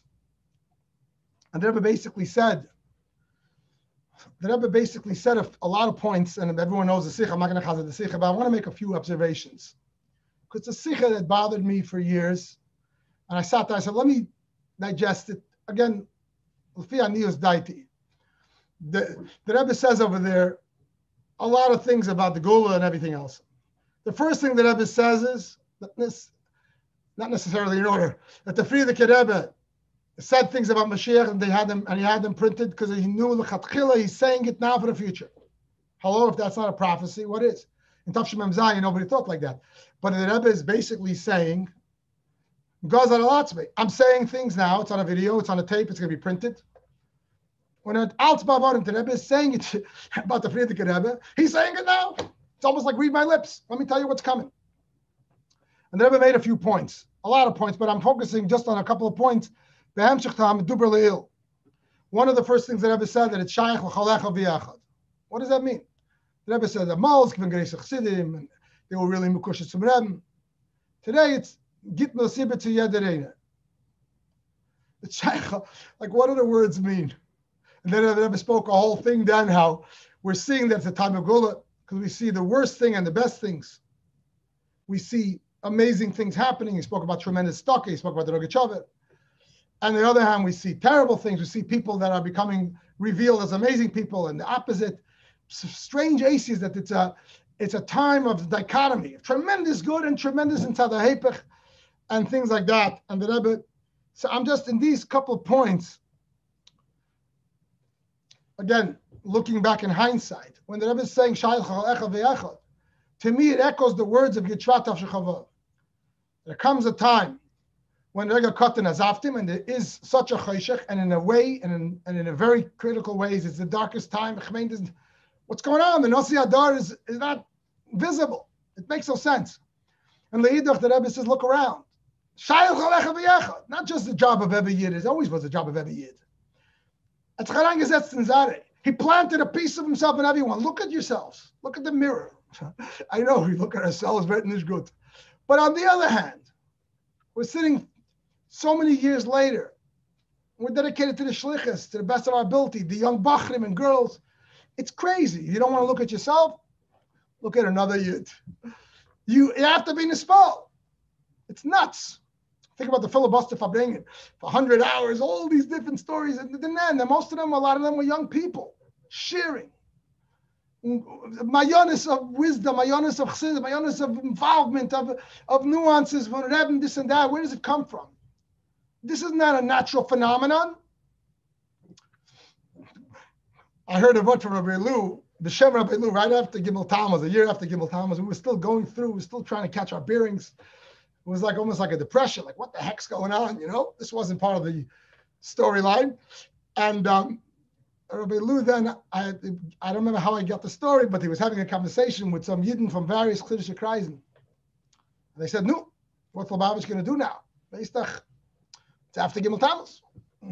Rabbi Lou explained that our Rebbe after Gimel Tammuz is Hu B'Chayim, even more so than perhaps others, which are still begashers living in the physical sense.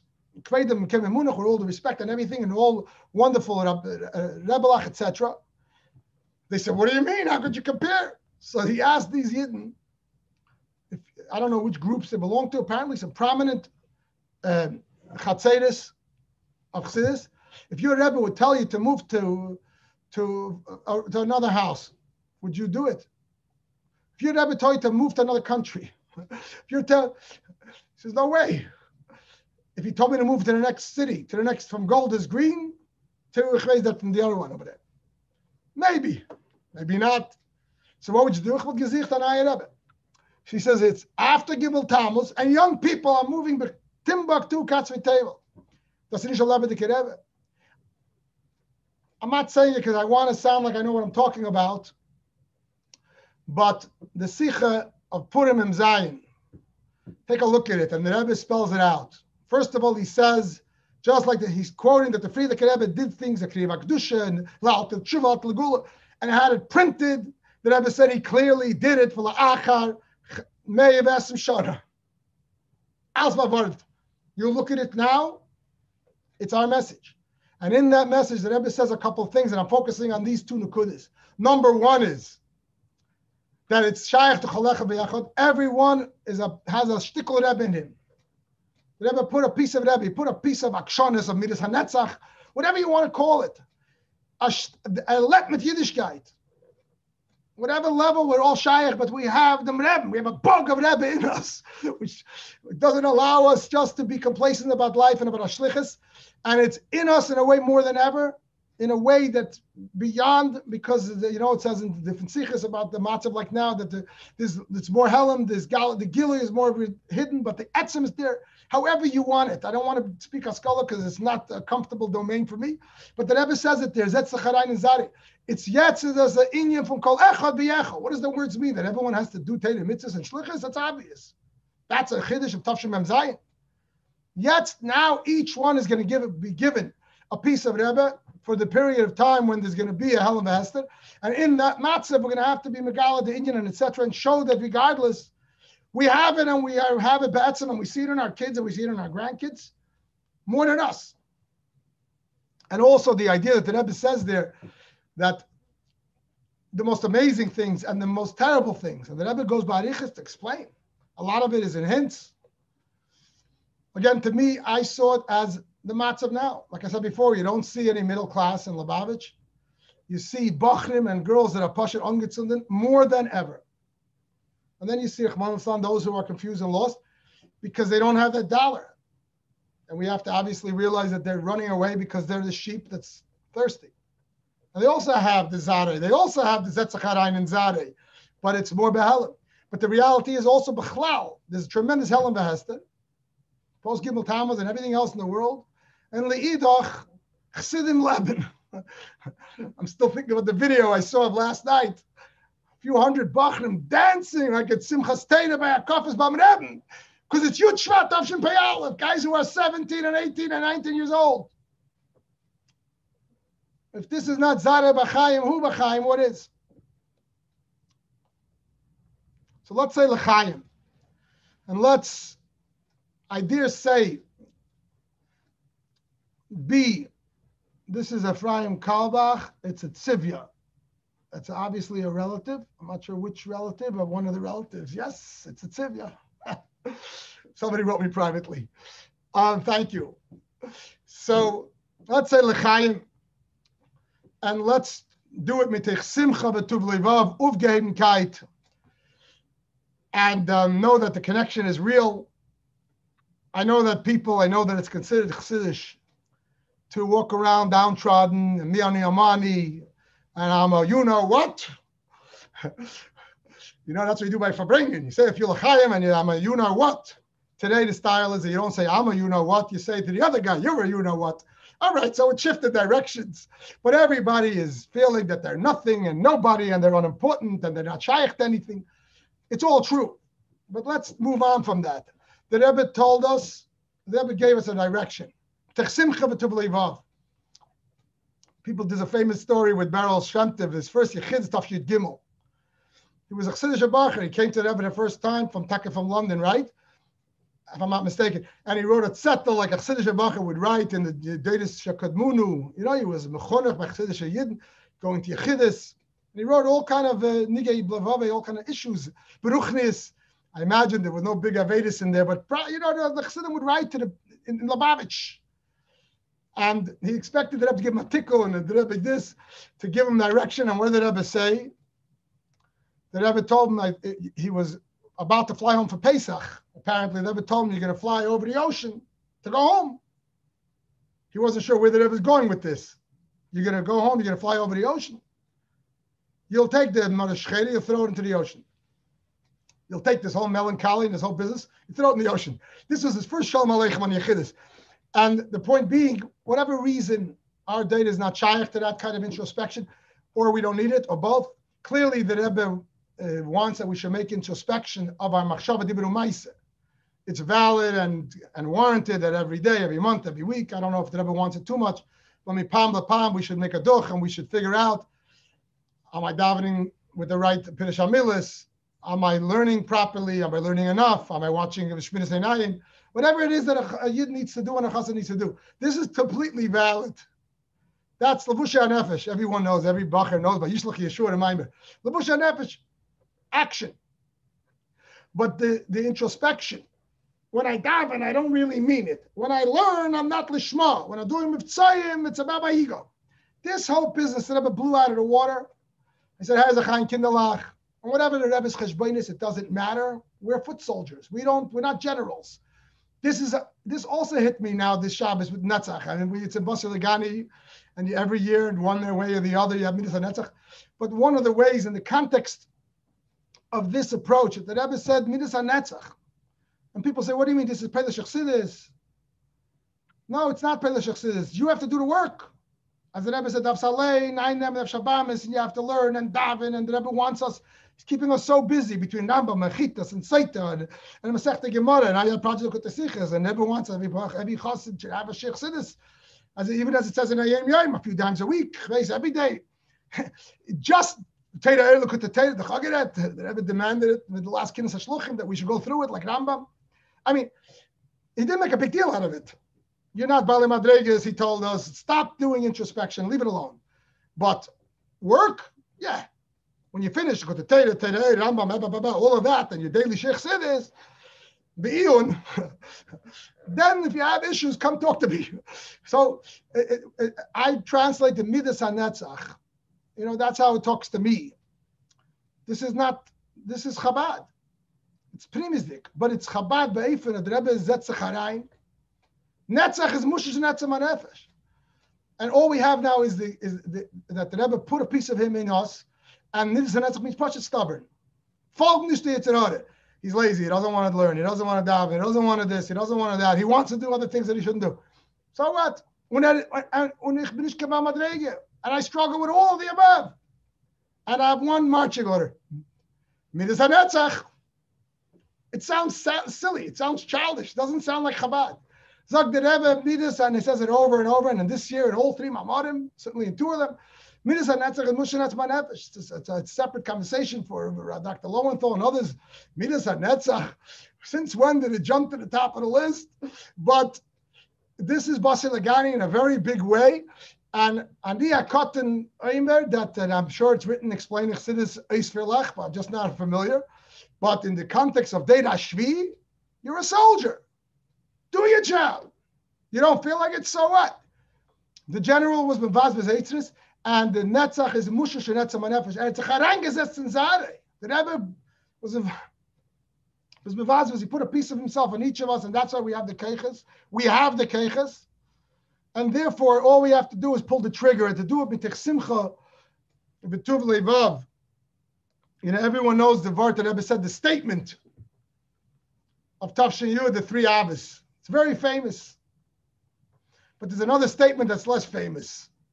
The Rebbe made a statement. I wonder how many people know that Rebbe made a statement in B'Shalach, Shabbos B'Shalach, right after Yud Shvat, Tafshin Yud Daled, 1954. It was a very vices aufgelegte Verbringen. You could see from the Anocha, the Rebbe said, L'chaim, it looks like some Chastedidik.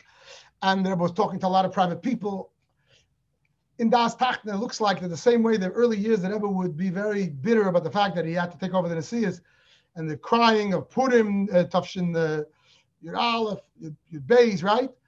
And they start on that Verbringen, it's Das Tachten, it's almost like the Rebbe embraced it, like the Rebbe was almost like celebrating it. Look at the Anocha, decide for yourself. It was Pashas and Chastedidik. And the theme was that we went through the Shnei Arla and the 4th year of the Nesiyas Kerem Chabad. Even there, the Rebbe doesn't take any credit. The Rebbe doesn't call himself the Baal HaKerem. He said the Baal HaKerem gave it over to the shepherd, the Seizem Rebbe, and the Baal HaKerem being the Frierdiker Rebbe. But nevertheless, the Rebbe says here that now that we went through the 3 years of Arla and the 4th year, which the 4th year, it's still not mamash yours. So now, after 4 years, paraphrasing it, the power vested in me from the Baal HaKerem as the Roya, as the shepherd, the caretaker of the Kerem, Chabad, I'm going to make a statement. That's what the Rebbe says. And the Rebbe says there 3 things. Aleph, the Aleph was da from the Haben, a Brach, gebencht werden Zare Chai v'Kayom, is on gebencht werden Zare Chai v'Kayom. Those who need children should have it. Beis, the Aleph was from Anash, but dafür gebencht werden Parnasse Barchav, is on gebencht werden Parnasse Barchav. Livelihood in abundance. It's the Rebbe is giving a statement. Almost he's talking to God. The power vested in him as the Lubavitcher Rebbe. Hello? And then the Rebbe says one more thing, and you think about it, what's going to be the third thing? Talking about Bona and Mezena. Hello, these are up there. These are sort of important things. The Rebbe said one more thing. The Aleph was davon Potterben from the Modeschedes and Potterben from the Modeschede. Those who got to get rid of the melancholy should get rid of it. It's right there, the Hanacha of that Shabbos, Pshalat of Shiyadal. It's a mind-boggling thing. It's so deep, Rebbe, that Chassidim should recognize that our job is not to figure out all the answers, and our job is not to do all this introspection. And even the Chassidish Modeschede, which is all Atzas HaYetzer, the Rebbe tells us clearly. Think about the fact I'm Deir Shvi. I have a piece of Lubavitch Rebbe in me. Things that never were spoken about, and things that apparently, just like Chassidus was Megala, new things that the Rebbe and Chassidim is nicht elend. There always was a Rebbe since Moshe Rabbeinu, but the Kesher wasn't in the same way somehow, whatever that means. Chassidus brought it closer.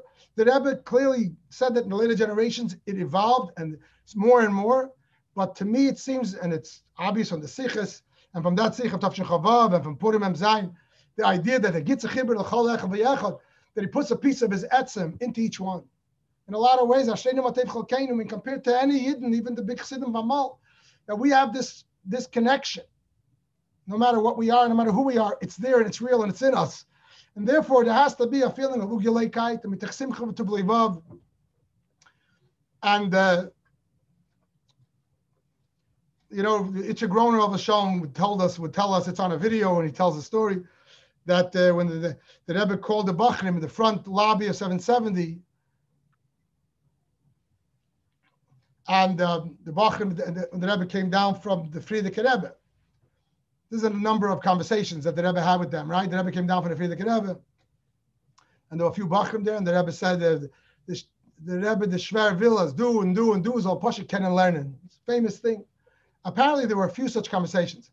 One of them is that the Rebbe comes down, our Rebbe, comes down from upstairs, and in the front lobby is these Bachrim. I don't know if they always knew it, the Rebbe was going upstairs to hang out. And the Rebbe comes down from upstairs from the Frierdiker Rebbe, and the Rebbe says, a jeder Chassid or Tamim, darf trachten wegen des Sidereinu jeden de Fried nach Birchas HaShachar. And then the Rebbe pauses and says, "Other far Birchas HaShachar," and the Rebbe gives a sigh or a cry. That's the story of Yitzhak tells over. The Rebbe coming straight down from Frierdiker Rebbe. Every chassid should think about the Frierdiker Rebbe every day after Birchas HaShachar, and then after a pause, and maybe before Birchas HaShachar, and he gives a cry. So I once had a conversation with Chassidish Yid by Fabring. I said, "What does it mean? Before Birchas HaShachar, is it, hello, is Meidani, the kind of Shomash and Satabi? What does it mean? You should think about the Rebbe before Birchas HaShachar, and what is the krech and what is the pause?" So the way he said it to me then, he suggested this. What's the pshat? Before Birchas HaShachar, before Meidani? So he said like this. He said, "I each take off in the free." And as it's Bambet, he puts his hand together. And I will again sagen, Meidani lefonech zarte bin ishmasi. It's a very big simcha. Neshama chilek hamal mamish, but he thinks about his neshama. You know what I mean? It's not so hunky-dory. It's nice, but it's not so great. It's nothing to celebrate. It's hard to be nishmasi. No. I get to chachat that he's Deir Shvi. And the Rebbe was Megala. And he was not just Megala, but the Sinas Keach. I think it's pretty clear, this is not a Chassidish Hergish, that the Rebbe took that inyan to a new place. 30 years, 24 years after Gimel Tammuz, this Chassidim, and Zare, and everything else, all this stuff that we talked about, the etzem is in the Chassid, took it to a new place. So you could say, B'peh Malei, Shechzarta bi nishmasi from them and them hidden. As the Rebbe would refer, that this giant neshama of the Sidei Rein of our Rebbe, that's a piece of our neshama. That's the truth. Doesn't sound right, doesn't feel sapasnish. That's the emes. But that's the emes. So this is what it was explained by Derech Hefsher, that far Birchas HaShachar. No, Birchas HaShachar, versteht that the first thing you do is say good morning to God. Hello, wake up. Then you'll find out that you have a Rebbe. But B'Primis Yeser, if you shaykh to understand what is his Maidani, Shechzarta bin Nishmasi, I'm in Deir Shvi. There's a little Rebbe in me. I was empowered. I'm shaykh to Leben Tiddishkeit. I'm shaykh to have a shtickle Yerushalayim the way a chassid has. I'm shaykh to them and them Yidden, this neshama that the Eibishter chose for this day and for the last day of Gula, the first day of Gula. And that's not just something, an observation. Doesn't mind neshama. I'm a piece of that. A tiny spark. It doesn't make any difference. Sound the Merdadi. The Megillah to come to Simcha B'Tuv Levav, and it's, you know, the Rebbe's style, that's how we menatzech the Melchemes HaYetzer, much easier, much better. L'chaim.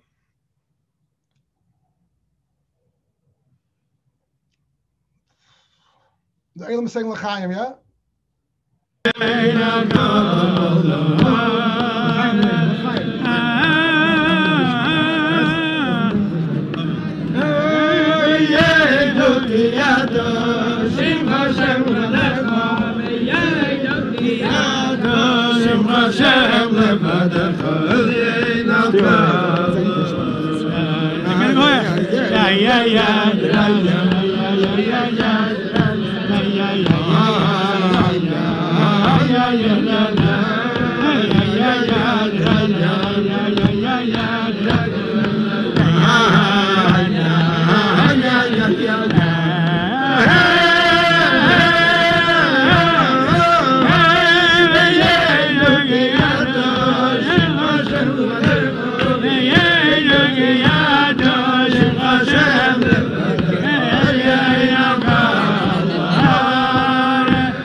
Hello, the niggin is off. Shalom Aleichem to my cousin of Ephraim Kalbach. So, Harav Lowenthal, sag ein paar Wörter.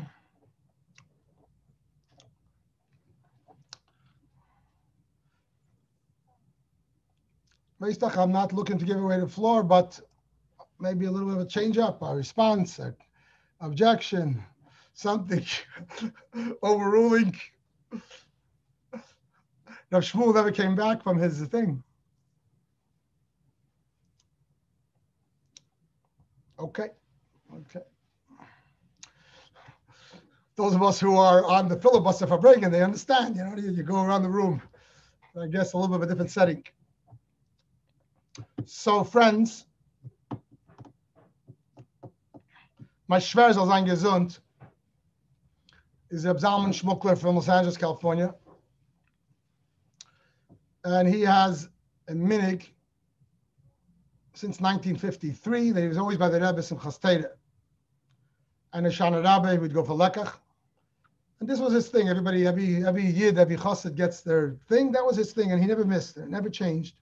Wherever he was over the years, and then even after Gimel Tammuz, he would always come in, and Shana Rabbe would go to the oil for his proverbial Lekach, and then he would spend Simchas Torah in Crown Heights, 770. One year, a couple of years ago, my Shvigerps wasn't up to things, and he wasn't able to leave. He felt really bad. The Ikir, he felt bad for the Shana Rabbe. So he calls my wife. He said, do me a favor, go get my Lekach. My wife said, no problem. We anyway go to Shana Rabbe. So we went, my wife and myself. One of our kids happened to come along when my son Label decided to come. And we arrive and we walk into the room with a video. Hello, you ready? You got to be sitting down for this. We look at the video and we see my Schwer, Reb Zalman Schmuckler, soll sein gesund, getting Lekach from the Rebbe. And this is not a total miracle like Kriyas Yamsuf because, he happens to be featured on Tishrei with the Rebbe, getting Lekach. But the fact that that moment we walked in to get Lekach and there he is, getting Lekach from the Rebbe, boom. My son called him up, my son Label called him up. Zaidi, you got your Lekach, guaranteed. I mean, there's so many stories of Chassidim. It's the Gilei L'Kus Shebedaber is unbelievable. As I said before I'm able to write a book. And it's extraordinary. It's sometimes scary. Sometimes scary. You see things that happen. I mean, it's like there's such Gilei L'Kus. You're scared to walk in there. And, if you have a little bit brains, you start realizing this is freaky. This is crazy. We had a Yid who came with me a couple of years ago. There was a major issue in Shalom bias. And sometimes they come to the Shliach, early on and you talk. Sometimes it's just nonsense, a little bit harder, and you work it through, or you send it to a professional. Sometimes they come to you and it's Lachra Maisa. It was Lachra Maisa. When I got to know the details of the story, it was already months and months in the making, and there were already 2 fan clubs on both sides. I gave up, and I'm a pretty optimistic guy. You know what I mean? I live a little bit in Malala land, and to me, the cup is half full. We'll work it out. I was convinced this is not happening. As sad as I was just talking to him, licking his wounds. He's losing his family. He's losing his marriage. He said to me, Rabbi, you're not going to take me to the oil? This is a guy who went with me some 5 years prior for Parnassa, and he had a turnaround like Kriyas Yamsuf. So I didn't want to take him because I was convinced it's not Shaykh, because I knew the details. Everybody, when both sides have sunk in their heels and then each side has people shushking in their ears and further sinking in, it's not possible. I didn't want the oil involved in this one. I mean, this is my own problem, my own lack of emunah. But the reality is that I gave up on it. I already sat shiv on that marriage, unfortunately, in my mind. We had a couple of meetings with them, and I saw there's nothing to talk about. And I was done. He said to me, you're not taking me to the oil? It's a guy who's not Shem Shabbos yet. He bought his tefillin from me maybe maybe 10 years ago, maybe. So I said, of course we're going to go. We went to the oil that day. I'm telling you, I did it below level of, because I really didn't feel. The guy was crying. I mean, he was sobbing, because he also felt the writing on the wall. He was sobbing. It was beautiful in a way. And I said, oh, at least I see he has a heart. But I didn't think there's any hope. The whole thing turned around in a short time. You know, some kalim were made, and there was a professional brought on board who helped out. But the fact that this thing turned around and it's completely healed. I mean, it's a process like all these things, but there's no more question marks. It's unbelievable. I mean, it's beyond scary. So I'm going to share a couple of personal stories. Shalom Aleichem, Rav Brennan.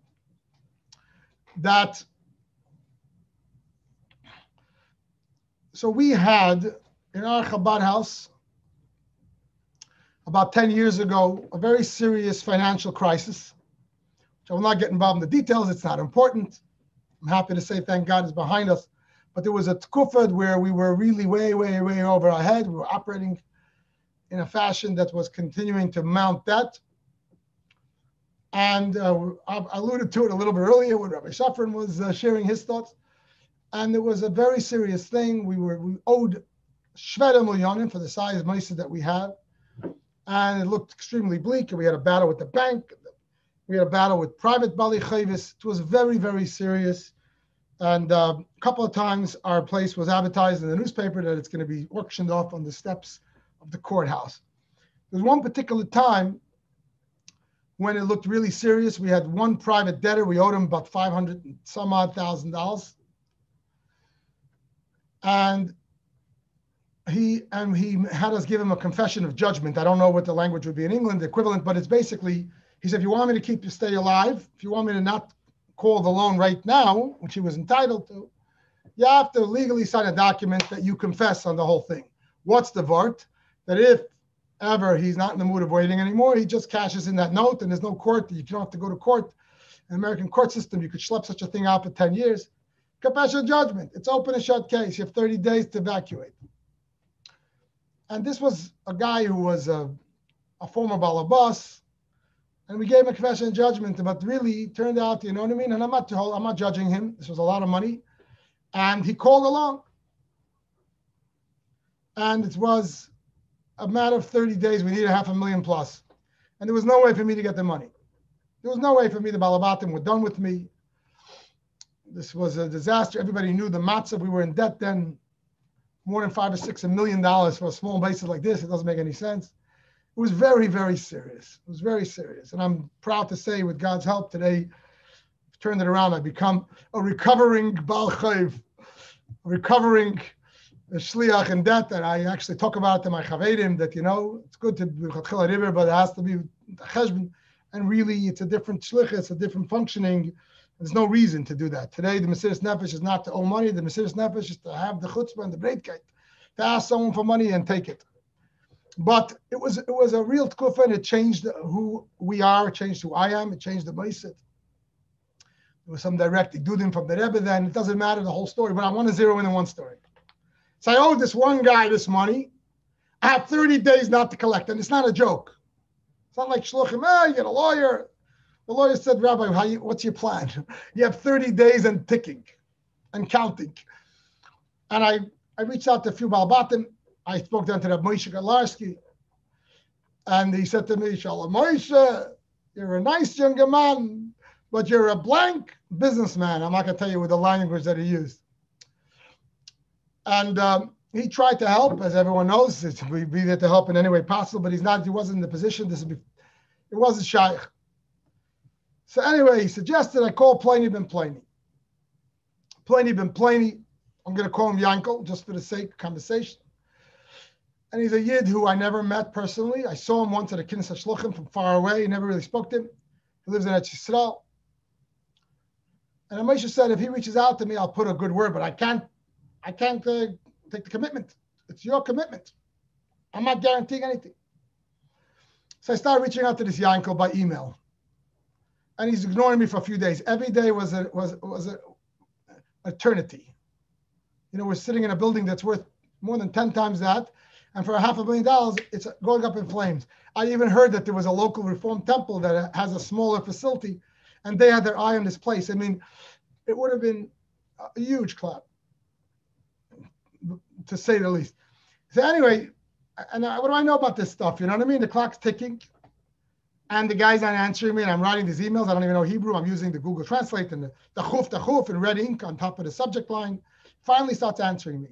And he goes back and forth with me on email for a few days, asking me the pratim. And I'm thinking that I have hope. But again, after a few days, he goes silent. Nothing. A day, 2, 3, 4, 5, and every day the clock's ticking. I'm beside myself. I'm falling into depression. I see the writing on the wall. It's a Monday morning. I'll never forget it. It was Monday morning coming up in a couple of weeks in February, about 5 years ago, maybe 6 years ago now. It was President's Day, freezing day. I'll remember the day because my daughter was home from school then. My high school age daughter, she's the witness to the story. And we went to I was so down. There was no shayach hachana to the oil, you know. I went to the mikveh and put on a gartel and probably didn't eat. But that was it. It's not like I went and I felt like a chassid. It wasn't shayach.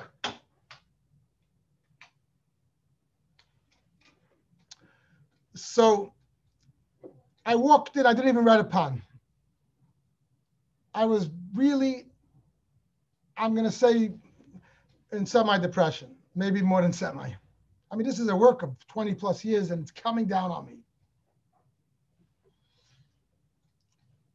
And I come into Rebbe and I just say, Rebbe, you know what I mean? I'm done. This Yankel was supposed to help me. He's not answering my emails. So either change his mind or get me someone else. I'm giving it back to you. Here's the keys. I was upset. I was angry. I was dejected. I'm saying these things for a reason. Because nicht allemal schreibt zum Rebbe, you're feeling holy. It's very in vogue to write to the Rebbe when you're feeling holy. What about when you're just letting out your heart? I heard from many times Chassidische Yidden. I heard from Shlomo Zarchi recently. He said, you write Yetzetel, you read Yetzetel, and after you read Yetzetel, talk to the Rebbe without the Zettel. Tell him what's really going on. What you tell a close friend, what you tell a therapist, what you wouldn't tell the therapist. Nigi levove, it's the chatate, and he cares. People say, how can I tell a barri the Rebbe with my problems? But anyone who's a father knows that if I find out that my child has a problem and it's an important problem and they don't tell me, I'm very hurt. What's a father for? If not, that someone you can cry on the shoulder. And Azar Rebbe, Azar Tata, no question. I'm just sharing that parenthetically. It's just a personal haragish. I'm not a mashpia, but the personal haragish, the moments, and I tell my Yidden too, when they go with me and they write a note and they type it up and they read the minor lashon dutifully, this page and that page, page 11, page 613, whatever it is, and they read the note and they're ready to leave. I say, I want you to do a favor. Before you leave, close your eyes and just talk to the Rebbe. And they start to cry. What happened? They just read the whole note. This is Anders. And that was that. I'm saying it because it's not always so formal. It's not always so holy. And Nishnar Betten, and I say this especially to Bachrim and girl groups who come here. We're close to the Ayos. A lot of high schools come through here and they park here on the way. And these are kiddalach. They're going to the Ayos with a feeling of trepidation, a feeling of unworthiness, a feeling of unimportant. They're one of millions. You know what I mean? They're trying to fit themselves into the puzzle. I say, and I tell them, you don't have to just tell the Rebbe, I made a achlata to daven, to say Krishma, to say brachas from the Siddur, to learn your sichas, to do Rambam 7 prakim a day. You could also tell the Rebbe that I have an issue. I can't get into the seminary or to the high school, or I can't find the shidduch, or my friends are not talking to me, or I'm feeling down. Who else should you tell this to? Who else cares? And can help him. You do it the gemaisa from the hele keruzene. Left when I will help him, and I can help him. So here I was there on President's Day, in that freezing day, 2016, 2015, I'm not even sure. And I poured it out, mitanemes. I'm going to tell you again parenthetically, I'm sorry. I have a good friend. It's not my place to say names. He's a Chassidish Yid in Shichma V'Mayla. He's tak Chassidish Yid and Yidei Sefer. Shtikol Mashpia. I mean, I look it up to him. I mean, he is Amuhus Adam. He's worthy probably of the title of Chabad Chassid. And he was having sort of challenges with Shidduchim. And we were in the same tkufa, both of us.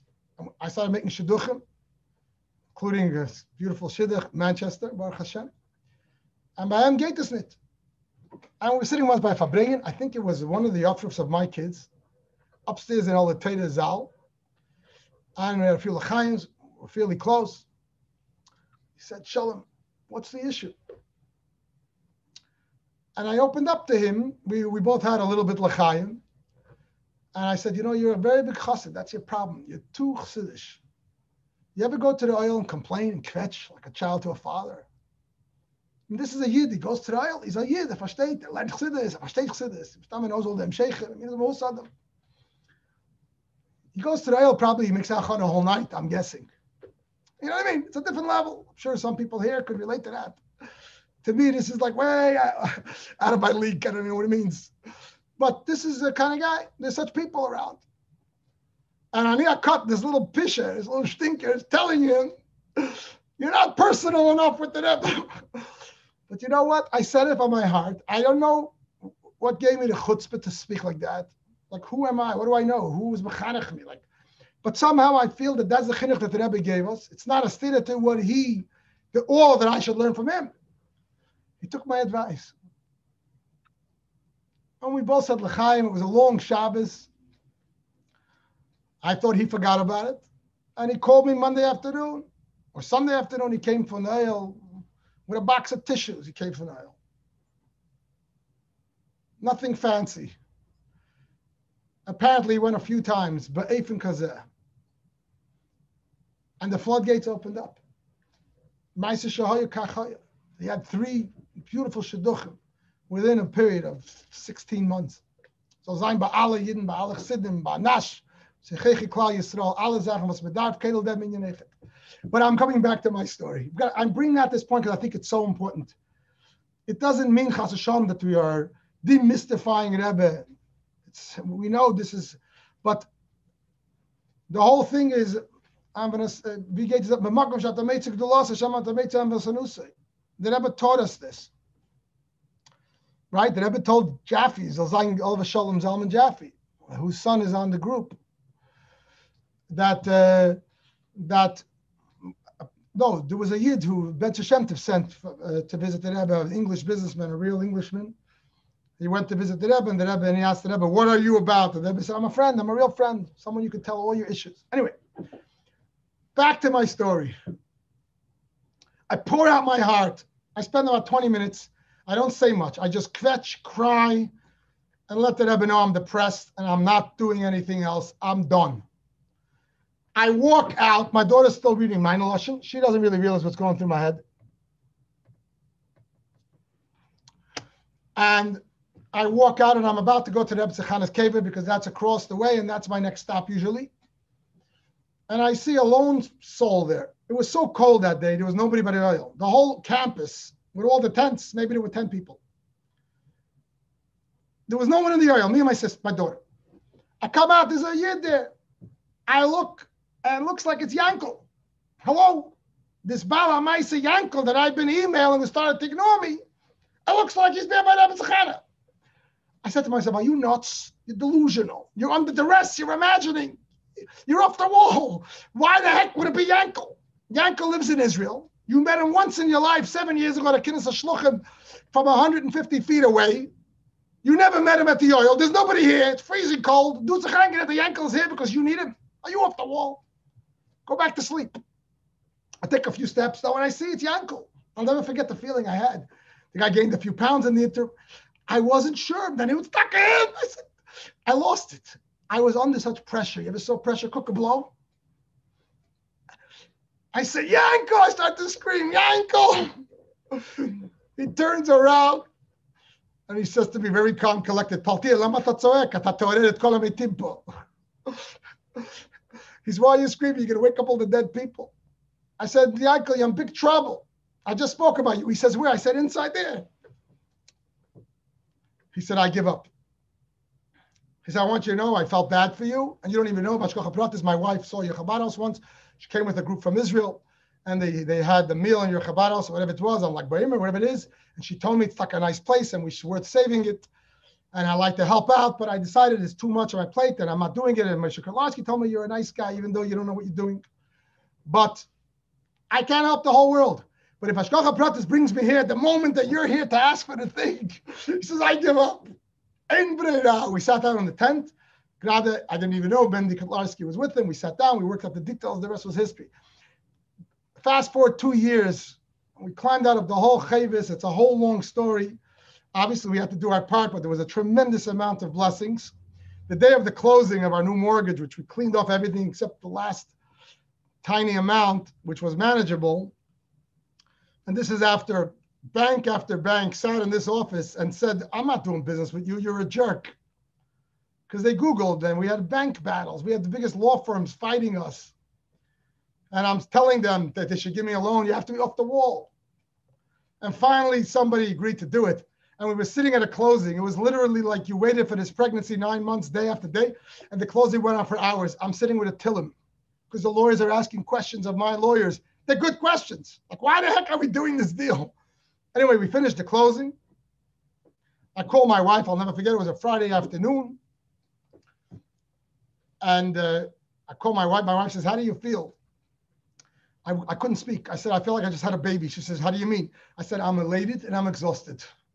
Because this was 4 or 5 years in the making. It was mamish a nest that somebody decided to give us a loan. I still don't know why. I mean, my wife says, Mazel Tov, call your mother. She's looking for you. She just got $1 from the Rebbe that belongs to you, which you got on your Yechidus by your Bar Mitzvah. I call my mother. My generation, we didn't have Yechidus. I remember maybe 2 or 3 Yechidus as a child with the family. My Bar Mitzvah, I went in with my parents. That's the only Yechidus that I really sort of remember in Tafshin Mem. And apparently they never gave me $1. And I gave it in to be laminated. I never picked it up. I gave it into Prager. His son is cleaning out the files. And he sees $1 and it says my name and it says my phone number, my mother's house. He calls up my mother. Hello, I got this $1 on the day of our closing, not a day before, not a day after. On the day of the closing, it sits here. It reminds me, it's not got of the world. So obviously, what's the message? L'chaim haben nareben lebt, will helfen, and can helfen. And let's keep it simple. Let's do our job. Let's be chayolim. I've learned chassidus, I've learned sichas, I've learned the Rebbe's Teda. But we have to pull the trigger. We have to do the job. Da besuch madreges. And leidach medav beten. Medav beten. As the famous story that every rabbi, every pulpit rabbi knows, that the guy says to his son, now you go off on your own. Here's some seed money, you're on your own. But if you need help, come and ask me. And the guy goes and he fails. And he comes back to his father and says, Papa, I give up. I tried everything. He says, you tried everything? He says, everything. He says, no, you didn't. You didn't ask me for help. Again, a father, if you have a child that has a need, and it's happened, right? The kids don't want to share what's going on. Each of our kids are walking around with all kind of stuff. They're all sophisticated with their own issues, their social issues. And if you find out that your child's going through somewhat of a serious issue and they didn't share with you, you're going to be hurt. Why not? Why don't you share with me? The same thing.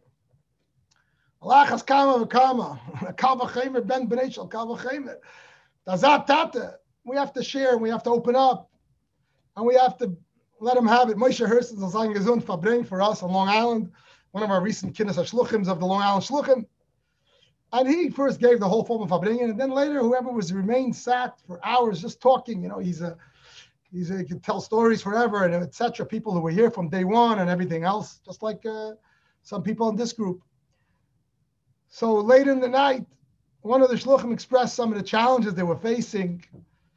And serious stuff. I mean, there's issues. And Rabbi Herson listens to the whole thing, and then he says, go to the Rebbe. He can handle it. He can handle it. I see him, every time I see him, I tell him that. It was a memory. This is if I bring him probably 10 years ago, maybe even 15 years ago. Whenever I'm facing a certain serious thing, he can handle it. And I want to say, L'chaim, I want to ask Rabbi Lou B'vakosha to share the story that I alluded to, anything else he wants to share. I want to just remind you, Rabbi Lou, that I mentioned while you were gone, that when you visited our Chabad house on that one snowy Shabbos, that very memorable Shabbos, and I was going through a very big challenge. I don't know if I expressed to you then the whole challenge, but it was a big decision that we were facing and we didn't know what to do. And I said to you then, I was a young shliach then. This is a long time ago, Rabbi Lou. I don't know what this is, probably Tavshin Samach, somewhere around that. And maybe Tavshin Samach. Hey, it's not later. And you said to me, you don't know. I said, I wish I could ask the Rebbe such a question. And you said to me, what do you mean? You don't know the sichos? The Siyum HaKadosh or with Siyum HaShleishim? You'll have to remind me now that you're on. We're one of those two. There were two sichas, one night after the other, and I hadn't known about them. Obviously, I knew the sikh of the Siyum HaShiva, which everybody knows, where the Rebbe gave his plan for what's going to be with Cheshbon Shalom. But there were two sichas, one night after the other, and the Rebbe laid it out in detail, and they're both Mugi, I believe. And the Rebbe basically said, you have to take Eitzis from Rabboni Anash and Askani Anash and Reipi v'chulu v'chulu, and you laid it out very simply. You want the Rebbe to answer that, what you should do. And Itaka was like a genie in a bottle. So do me a favor. First of all, tell me which two sichas they are. And second of all, share with us that word that I said in your name or anything else.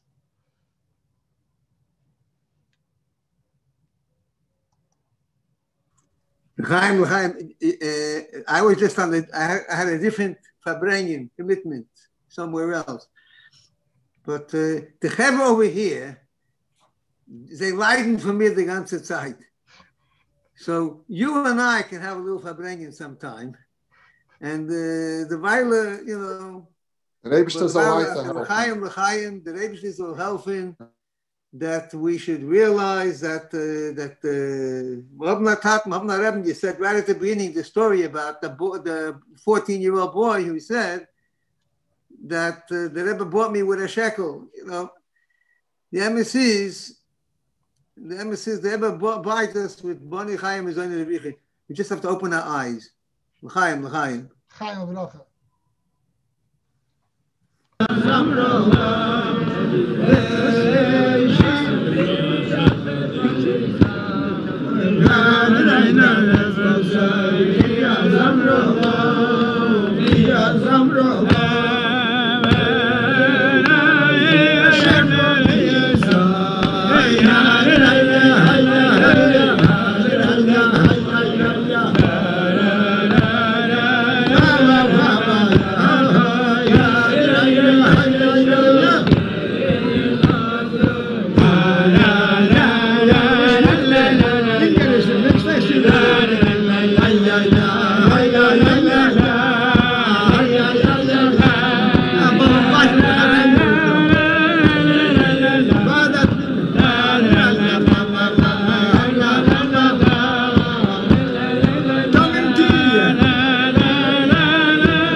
Of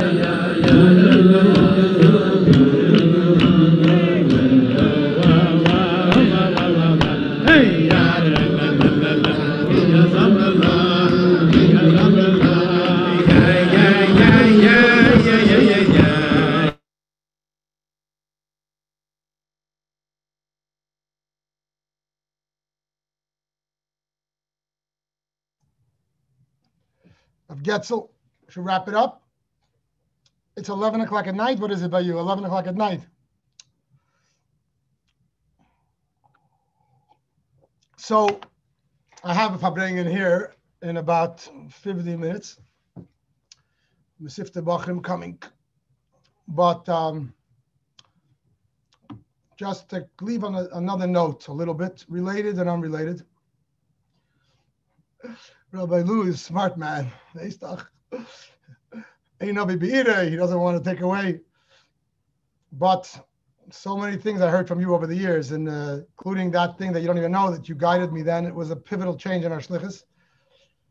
But also the famous story where the Rebbe in the middle of Habrengen apparently answered your machshava and explained that his kashas is the Rebbe top down, and the Yechidus told you that how do you make a keli? By learning. I'm not repeating the details because it's you're doing the first.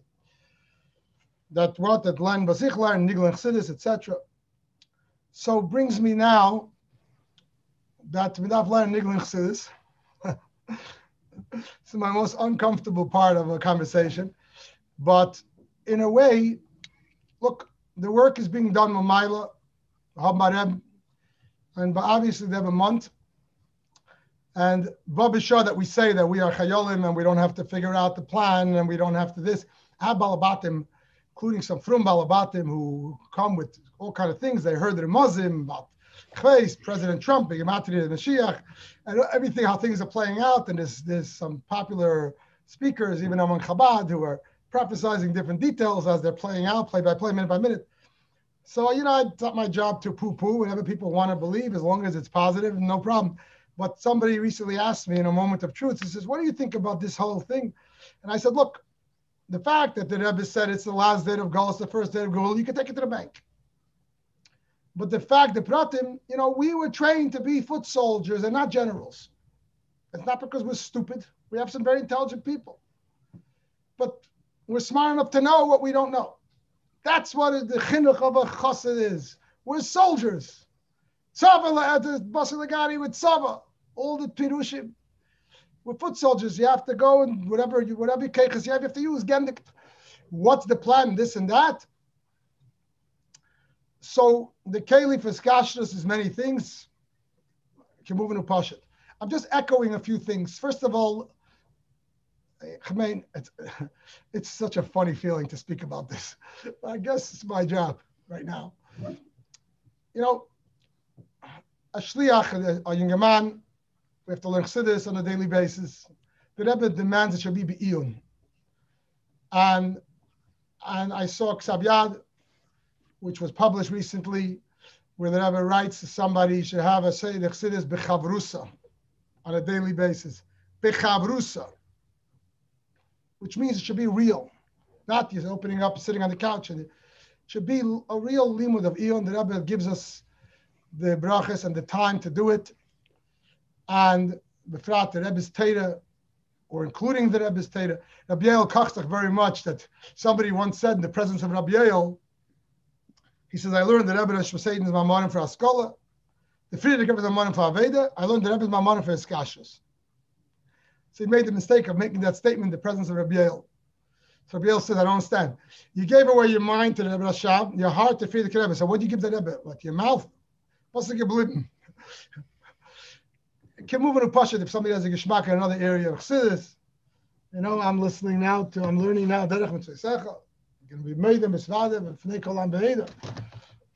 Which Rabbi Yael, which to me is the Rebbe Sichas.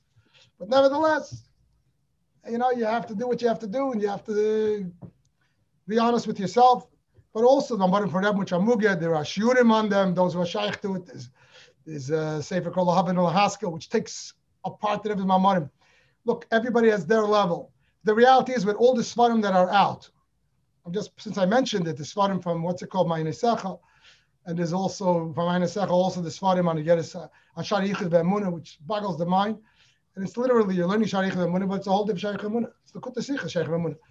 It's but again, this is not an address because somebody says it's not my leak. I'm learning something else today with the internet and with the amount of teachers. Everybody could find Atzad L'Shavah Shabam. We could find in Yonim of Chassidus, including in the Rebbe's Torah, and Bechlal and Chassidus, all the Rabbeim, in Yonim and teachers that talk to us. But the key I want to make, and this is important, and this I feel important to say because I think it's not said enough. I like to say things that are not said enough, often enough.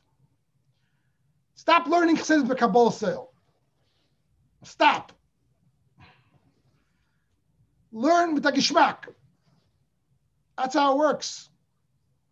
Chamish Gishmak, find something else. There's a mimer from the Rebbe. It talks about this. I believe it's Arba'ah Shoshanim Heim Tu B'Shvat Shaykh the Tainuk. A Mugadik mimer. I don't know the years. I already revealed that I don't know too much and I don't have addresses and etc. But there's a reality of a Mugadik mimer, so it's not too hard to find. Arba'ah Shoshanim Heim.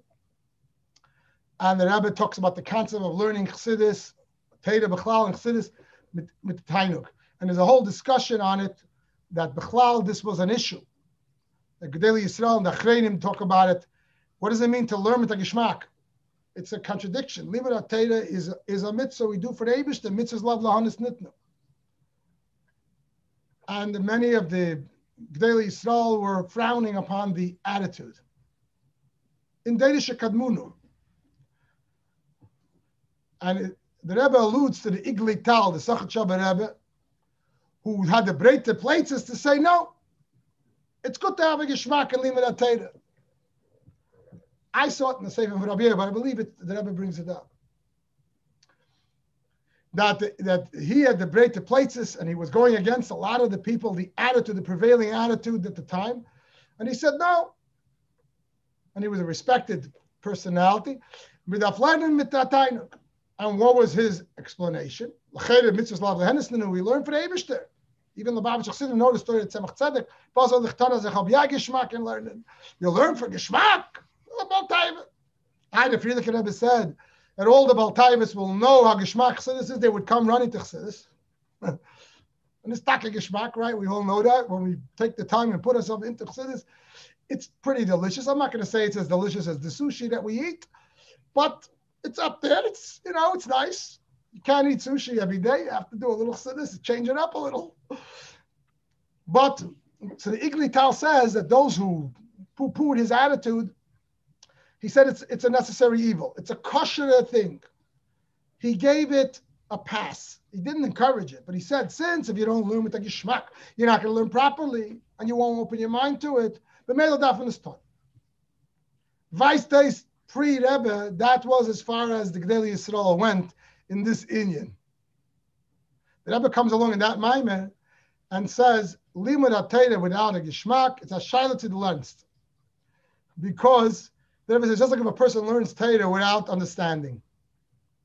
With Kabbalah said without understanding, it's not learning. If you do the mitzvah without understanding, it still counts. If you learn without understanding, it works in Teda Shebiksa, but it doesn't work in the rest of Teda. Because Teda means Chachmasa is Teda Shavar Baruch Hu. So you have to understand it. If not, you're wasting your time. Says the Rebbe, it's Tu B'Shvat, it's time to pull out that Maimer. That also Chassidus taught us that Teda is Shashuyim for the Eibishter. Teda is the Eibishter's plaything. It's the thing that he has a Geshmak with it. And therefore, if you live Chachmas Baruch Hu, you cannot take without Chachma. Shashuyim, the Eibishter's Geshmak, you can't take without Geshmak. And the Rebbe goes so much further than the Igli Tal, who says, I'm giving you a concession that you could learn Teda with a Geshmak. The Rebbe is saying, if you learn Teda without a Geshmak, it's maybe not learning, because you're lacking the connection to the Inyan of Teda, which is the Eibishter's title. And this goes hand in hand with the Rebbe's whole approach. On the one hand, he demands total Kabbalah sale. On the other hand, he wants us to have total Tainuk. And then on the third hand, he says it's really Chiddush B'Nefesh, it's enjoying it and not you. and even Gamtzmeim, Nafshimam, Tisatov, and all these things that the Rebbe brought home to us, that, you know what I mean? That really your whole Geshmak and Elam has, and the Rebbe made us shluchim, that our whole livelihood depends on Afatzas HaMayanis. And we all know we're trying to work hard because we got to pay the bills. Says the Rebbe, yeah, I know. But meanwhile, you have no other life except Yiddishkeit. How did that work? Because we have a big Rebbe who somehow connects, you know what I mean? The highest to the lowest. And we are Ashreinu Matevachem, that we're in that picture. So I'm just saying that this is clear. There's no way to experience all these things and the way we're capable of without doing our part. And there's a million levels. The ikir is find a teacher that you love, that pasha you're excited. You're waiting to open up that website or that shir. There's a website called eitzerhachsidus.com, yes? Or Eitzer, it has all the shurim of all the mashpiyim. And then you have also videos. You have all of them. You have Yossi Phaltiel, you have Yossi Jacobson. You could learn in English, you could learn in Hebrew, you could learn on all different levels. You could learn a video. My brother Yossi has a website called InsideChasidus.com. He has 4 million downloads of shurim that he had in the last 10 years. And every day popping on new stuff. And again, some people love it. Some people want it in English. Some people want it in Yiddish and Hebrew. Some people this. I'm just saying it's benafshenuhu, because I've spoken to different chassidim and to shluchim who are busy, so there's a kamos of time is going to be limited. And therefore, so you limit Kabbalah sale. You take out the Dvar Malchus and you do it. It's not the Loi Kabbalah sale. It's not the Kavanah. The Kavanah is Pashim Zalma Gishmak, and this is how we get the Nefesh Habahamis involved. It's how we win them over to the army. And this is not a Madregas. This is Pashat pulling the trigger. This is the job of a Chayal from Rebbe. Never once you go through the whole Torah, look at the Torah B'Shabbos. It's also learning. Medav, we have to try to get a Gishmak in that. Good luck with that. But but in addition to that, there has to be, as the Rebbe wrote to this guy, and if somebody asks me, I'll find it. I have a picture of this Ksav Yad. You should learn every day Chassidus b'chavrusa, underlined twice. And I'm suggesting, just from my own personal experience, that that's the only way to really get a Geshmak. It's a little bit like limud in a yeshiva, even though it's a much smaller kamos. And you're able to go through it and have a plan, and then you write a duch. You know, from all the duchim that, you know, the things that you write, as a shliach, hopefully you're writing some things, that you're doing some things for people. I must tell you, when I'm able to write about my own personal learning, especially in the Rebbe's Torah, it's a whole different feeling, because I know he wants it. He wants it. And Montes, and not just to do the job with the hands of people, but also with their minds and hearts, and to look and find what is a Geshmak. I heard this vart, I saw this vart that it's a rabbinic type of article. He read it like this, that why does Shemoneh Esrei end? The whole Shemoneh Esrei, the last bracha, Sim Shalom. If says the person who wrote this had some exposure to Chassidus, Sim Shalom is the Chiddush HaBenefesh. And it's the idea of inner peace. And why is there a problem in inner peace? Because we have a mixed bag of Nefesh Habahamis, Nefesh Elikis, the body, etc. We all know the struggles. So we know it firsthand. So therefore, there's an issue of inner peace. The issue of Mizaktis, of finding that equilibrium and finding that path forward. And that's why we finish with Shalom, and he says, Eisa Shalom, and he even quotes that, and there's a battle of fire and water, and he says that a person prays the Amida, he's trying to merge together fire and water, his body and his soul.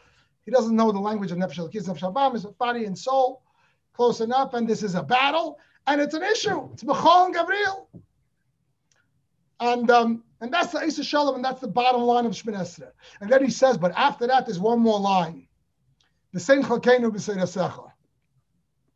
What's the pshat? So he says like this, that the way to find inner peace is to find our chelik of Torah, that we have a Geshmak. Simply speaking, because the Yitzhahara is the Cha'umim b'Malachta, the Yitzhahara is an expert. And one of the ways he works is that he fills our minds with shtusim. This is one of the big milchamas that Rebbe had to convince people to stop entertaining all the distracting stupidities. and things that are nonsensical things, but we just train our mind to entertain and worry about stuff that have no place in reality. But how do you do it? How do you change your shift your machshavah? So the answer is you put your head in the book. I mean, this is the Rebbe's advice to many people about this thing of Hesach Hadas from Minyanim Avavlim.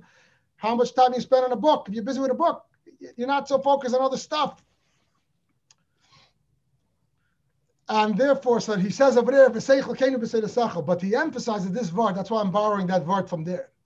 Don't just learn Teda. Find your place. And he says it beautifully. So you need a prayer to find the area in Teda. We should find it in Tedas Rabbeinu. But in Tedas Rabbeinu itself, go on to Project Lekut Sichas. There's 10 people teaching the Sikha this week. Find one that talks to you. It's going to take you hours. But maybe after a few weeks, a few months, you'll find one. You'll say, wow, this is my teacher. Look at the Sichas. If you need a teacher, or else you have a chavrasa, or else you find a book. And again, I'm not saying I think it's a shtus to limit people from learning B'chlal Chassidus, any Teda, Nigla. Ich learn Nigla and Chassidus, the Rebbe said. But Zohar Tvei, there's no question that Rebbe wants that we should put a special focus in Tedas Rabbeinu. And I'm going to conclude with this because it's getting late. It's getting late for me also. And I'm getting the hint. I see the numbers going down, so I know the Fabrengen is emptying out. So it's time to cut it short. I believe the Maimer gets a last word of Maimer is. I believe the Maimer is Abba Rosh Hashanah Heim Muga. I saw it a while back. Take a look. And if I'm wrong, I'm wrong. Somebody posted to me privately, Abba Rosh Hashanah Heim Tu B'Shvat. Thank you, Mendel Levy, my old former camper in Yisrael, Montreal. So, but it's I want to just share with you from a yid in my chavaros. When Project Lekut Sichas began, I don't know how many people in this group are shluchim. I know some are, but it doesn't matter. So of course I took it on. It's at least to go through the sichas on some level, even the migras, and 2-3 sichas a week, not a big deal. And then I'm imagining everybody took it on. If he didn't, it's a thing to do. I mean, there's so many tracks. So then I said, I have to share it with my Yidden. So I went through my list, and I found maybe 20 or 30 people that are b'chal shaykh such a thing in English, obviously in English. No one's shaykh in Hebrew or Yiddish. But today it's available in English. And I sent them an email about the thing and a link, and a few of them signed up. And they started doing the sichas. And we created a chat on WhatsApp. It started 5-6 people. And they went through the sicha on their own, or the sichas. And once in a while, someone would post a question. And after 2-3 weeks, they said, Rabbi, we don't know what's flying. Could we get together to discuss? This is last year after Yitzhak when this campaign began. It's pre-corona. So we would meet every week, one day after Shachris. And we would meet in the library here in the Chabaras. And it was one guy, then with 2 guys, at one point 3 guys. And I would just quickly review both sichas in an hour, sometimes quicker, maybe one sicha. It was just very makavdik. P.S. Then came Corona, and it went on Zoom. We're now learning I had it this morning, Sunday morning. We're learning now 20 guys, 18. Almost every one of them has numbers, has letters after their name. And it's a special club. We have the weekly shir Friday morning, which has many more people. And it's a shir klali, mizaktis, pasha shavua, like a shliach gives. Here, I know to really advertise the shir. It sort of leaks out. It's not for everybody. Some people come and they don't come back, which is fine. It's a real shir. They get the sikha a few days prior. I send it to them, the English sikha. And then Sunday morning, 10 to 11, we all sit down with our coffee. We review it, and we don't do both. We do one. I pick one. It's unbelievable. I mean, we have the president of the Reform Temple is on there. He's a surgeon. A ganza klugerid. He sat for many shurim on a yarmulke. Today, Baruch Hashem, he's wearing a yarmulke in this year, not because I asked him to put it on. Echben is a frumer reformer. I got him his first pair of tefillin about 8 months ago. He's a yid in his 60s. Maybe he's 58. He's known to me for a while, a shtickle balabas of mine. I mean, I'm here 30 years, but he was never a big taimich, but he was a friend when it came to medicine, because he's the head of a department in a local hospital. And very often he helped me out as a friend, pushing more of a friendship than anything else. He wasn't a big donor to me. He's not even a big veer, maybe. But Shiva.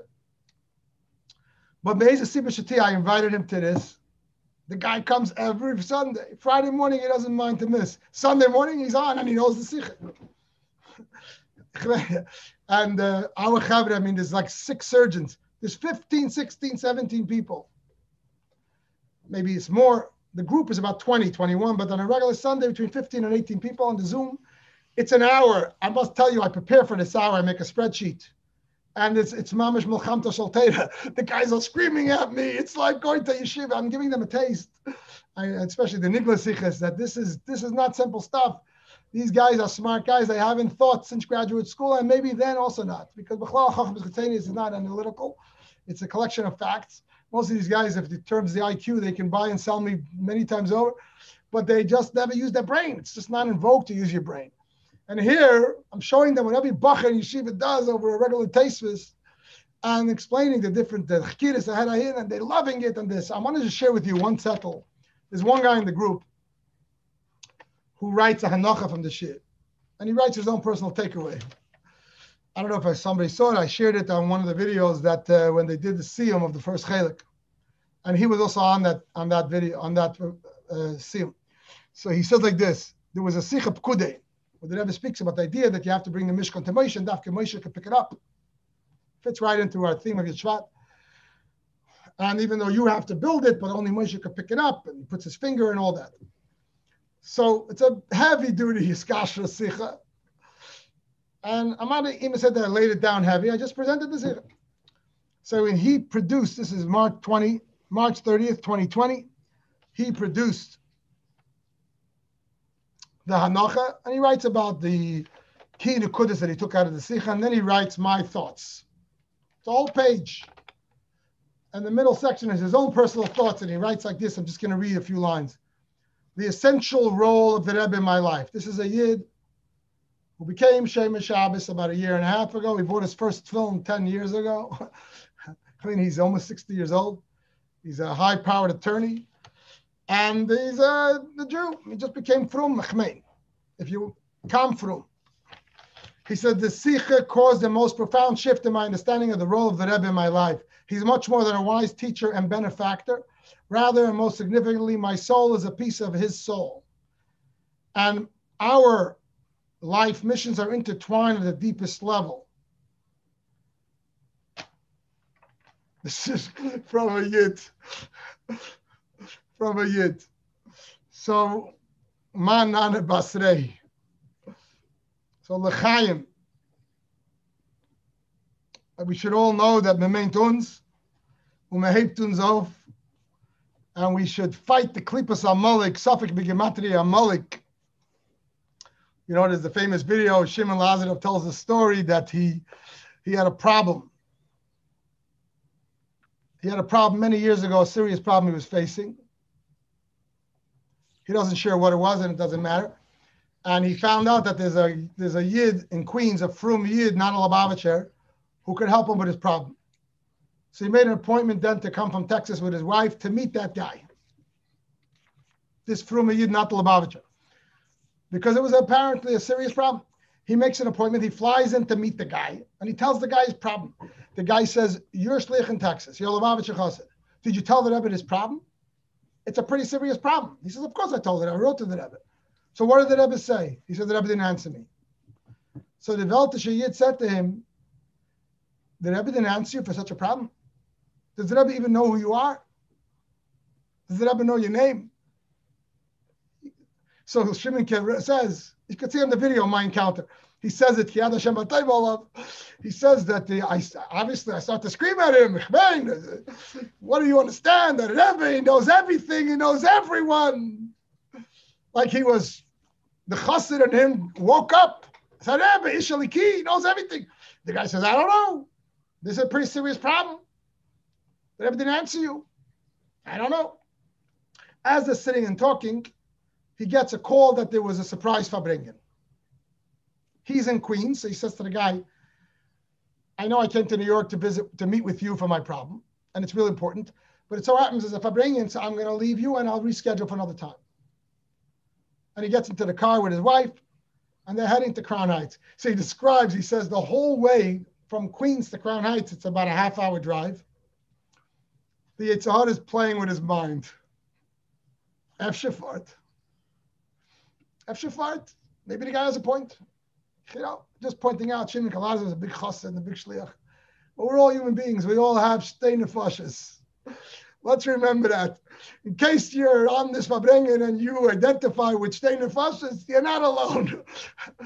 From the greatest and finest of us, we struggle, and we struggle every day. Halavai beinani, as the Rebbe says. And this Sikha that Rebbe said in the later years, Halavai beinani is like, you know what I mean? It's like not even shaykh. But I'm just saying, so the whole way to Crown Heights, the Yitzhak is playing with him, as the Yitzhak knows how to do, especially Safik with Gematria Malik. And he says, what do you mean? F. Shafart. And then the other voice, the Chassidish voice says, what are you, crazy? Would you lose your mind? You fall on your head? Nafal tal harosh? It's a Rebbe. It's a lakus. Ain't shichel of nechisik v'decha, chmein, everything else. But then it's a long ride. He had enough time to go back and forth. He said, at the time he came 770, he had a headache. He was dizzy. And he says he didn't have his ksetuk. He was very uncomfortable to walk in. I heard from him once, and I took out that minig when I go to the oil to put on his ksetuk. He says, who went to the Rebbe without Big Day Shabbos? It wasn't shaykh, such a thing.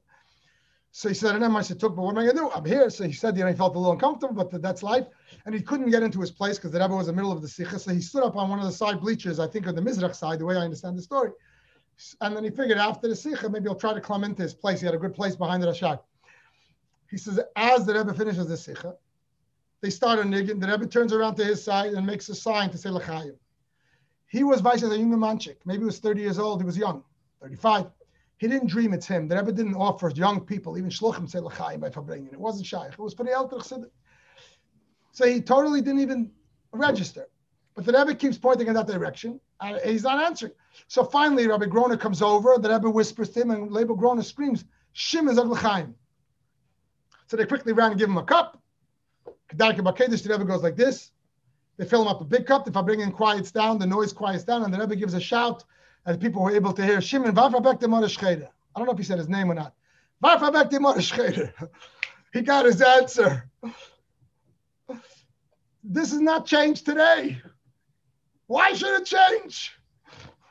If he's there machshavas from Queens to Crown Heights, this is alakus. Malavish beguf. Alakus, not malavish and nishkechilik. It's our Rebbe. And connected to us, and he connected himself to us more than ever. And the sichas for Rebbe, Yuchvat Chavav, and everything that we talked about. None of this is chassidish ergation. Really, halavai, we should be appreciating the level that Rebbe gave. The Rebbe gave it much more than we're able to even repeat it. Rebbe was the biggest kusher, with the whole gravy. And therefore, nothing changed. However, I don't know about you, but we should know it's Safik v'gematria Amalek, and Amalek has only one eitzah. I heard somebody say once that we know that Amalek is a big klipper, right? So it says that the only one who was able to fight Amalek was Mordechai Yehudi because he came from Shevet Binyamin. And Binyamin was the only one who didn't bow down to Esav. When they bowed down over there, Binyamin is the only one who didn't bow down to Esav because he wasn't born yet. So later when Amalek, the Chanenikel from Esav, so when it came the showdown with Amalek, with Shaul, and then later Mordechai and Esther, if it would be any other Shevet, he wouldn't be able to contend with Amalek because he bowed to him and gave him keches. So it had to be Shevet Binyamin. So I was once at a Shabbaton with the Beis Rivka High School. I was there with Rabbi Lou's son, Rabbi Yossi. And it's a very inspiring thing when you spend time with the young people. You pashat Bali Lamed V'Nimtza Lamed. You know, you're sitting, there's a late night Fabrengen there. I remember that Mrs. Swerdlove, the Menahelas, I'm going to really close with this. The Menahelas told over of art that the Rebbe came to visit their home in Paris. Her family is living in Paris, Butman family. And the Rebbe went to Paris in Tafshin Zion, right? To pick up his mother and then to come back to New York with his mother. And he spent some time in Paris arranging the papers or whatever. So he stayed in their home. So the Butmans, so Allah Zayn Gesund, her and her brother Shmuel, brother Netz Yisrael, Leah Khan, they have memories, some of them more than others. The Rebbe stayed in their home or hung out in their home and brought them gifts. Some night they brought them gifts, age-appropriate gifts, and all kind of interesting things. So she told over the story then that when they came to New York years later, Tafshin Zion, I think it was Tafshin Zion, to Tafshin Yud Gimel was the first time they came to New York afterwards, and they saw the Rebbe already in Yechidus. And these kids were very young. She and Mullah were Bamish kids, I don't know, they were 4 and 5 the first time around, or 6, and now they're already older. It's 6 pivotal years in a kid's life. And they walk into Yechidus. She says, the Rebbe, the first thing the Rebbe said, Kinderlach, ihr gedenkt mir, ich gedenk euch. So she was bringing with the girls then. I happened to overhear the story that when, because the whole theme of the Shabbos was that, you know what I mean? Hu b'chaim. And so sometimes we wonder, the best and finest of us. You know what I mean? I gedenkt mir, especially if I never saw the Rebbe. But we all know, and we talked about enough stories between Gibraltar and between everything else. This is not the Rebbe that needs to remember Be'enei Basa. And the Yitzhahara comes as a B'Malachte, and he would love to convince us, and just not convince, to put a doubt. He doesn't have to convince. Amalek doesn't need to convince. A little doubt is all he wants. A bissel kalte Wasser. Don't get excited.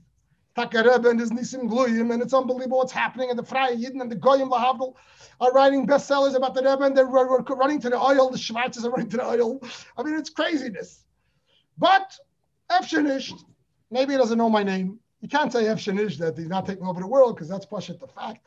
But that he knows my name, even that is a fact that if you look close, you see that he's bought us off as very elusive, at every turn. And there's answers. The Rebbe says, if you write Mitanemis, you get an answer. It's a fact, right? Anyone who's done it has seen it. So, but the Yitzhahara still doesn't give up, and he loves and he throws that doubt. There's an Rebbe and everything else, and maybe I'm one of his chassidim, but he knows my name. And that's Amalek. So she was bringing them Mrs. Swerdlove, and she was saying, the Rebbe says to each of us, ihr gedenkt mir, ich gedenk euch. You question if I recognize you. I recognize you. Do you recognize me? This is my... so B'meila, to know that this is an emes, and this is real, and the Rebbe takes us serious, and showers us with brachas, vatzlachas. We sagen l'chaim that we should be, as the Rebbe says in the Mivrak that they printed from one of these years from Tafshin Chafal V'Memal, that we should be kalim to, we should use that. I'm so terrible. I'm sorry. I get inspired by something, but I don't take the details down enough, and I apologize, and I want to repeat it. But it's in the kuntas that they printed with the Mamarim. It says the Mivrakim that the Rebbe gave out in those 2 years, and one of them was that Tisvadas Pilas, and we should utilize the Eitzris, was Mivazvis. L'chaim, l'chaim Yidden. Thank you for inviting me and joining me and keeping me company all this time. And then Afredach and Yud Shvat, Yud Aleph Shvat. Und so alle hat Chila Riber, Thomas Medarf, und so sehr mit unser Rebbe, Be'enei Basar, Dalamata, he's going to come, Behesach Hadas, going to shock us all. His plan is going to be fulfilled to the T, and we should all be zeichet to be part of it. L'chaim Iden, L'chaim Bride.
The Niggin Shuva was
Rabbi Lou, you're on. You're on. Maybe Chaim, everybody. Yeah. Chaim. Wir leiden von euch for many years to come. Amen. Not tonight. L'chaim. Tonight I want to light from someone else. L'chaim.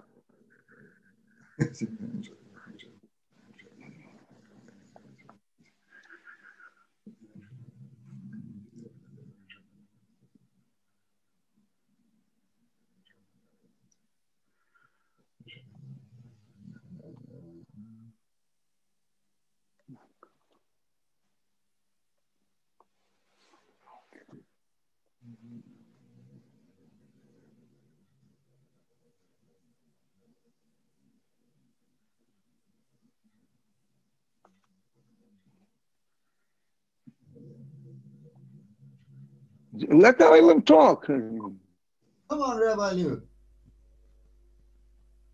It's David Knoll here. Come on, I want to hear something from you.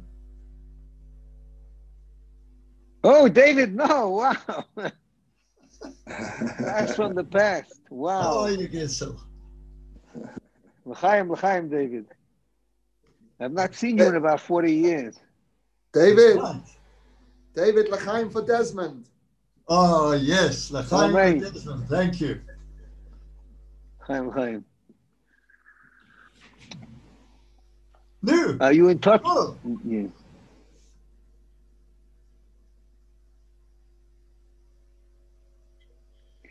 I'll say one word just to fortify what Shalom Moshe just said. A different Yechidus, you mentioned about the accessibility, the practical Siches in all the different ways. I was in Yechidus. The first time I came back from England was Yutes Kislev Tovshin Chov Zayin.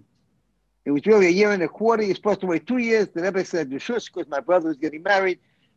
It was my brother's chasana. My mother had passed away. My father wanted me to come. And the Rebbe said, Kivin Shavicha Roitze, you should come, since your father wants you to come. Then it was the Fabrengen. Then it was Yechidus. I was with my wife, just the two of us. And we had 2 boys were in England. And we went into Yechidus a couple of days after Yutes Kislev. It was the night before my brother's wedding.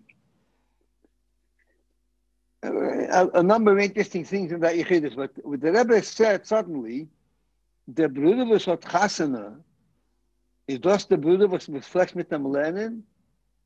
Chassidus? He said, if this brother was getting married, is that the same brother, because I had 3 brothers, is that the same brother that you used to learn Chassidus with him? And believe me, it took me a few seconds to realize that 5 years before Tafshin Chav Beis, I used to learn with this brother once a week. And once a week, it was Thursday night, and very often I went away for Shabbos to campuses with Be'er Bam Gatmal Shalom and other Pu'ulas of Tzach. And sometimes he wasn't around. He went to weekends. Mises, I don't know if it happened more than 10, 20 times, certainly the whole year. And I was now in England, for over a year. So it took me a few seconds, and I realized that what the Rebbe is referring to, that the Rebbe had it in mind these 5 years. Imagine how many things happened in the Rebbe. And the Rebbe wrote in once about it anyway. So he used to come to him something. I gave it over to Rabbi Chodakov orally at the beginning of the year.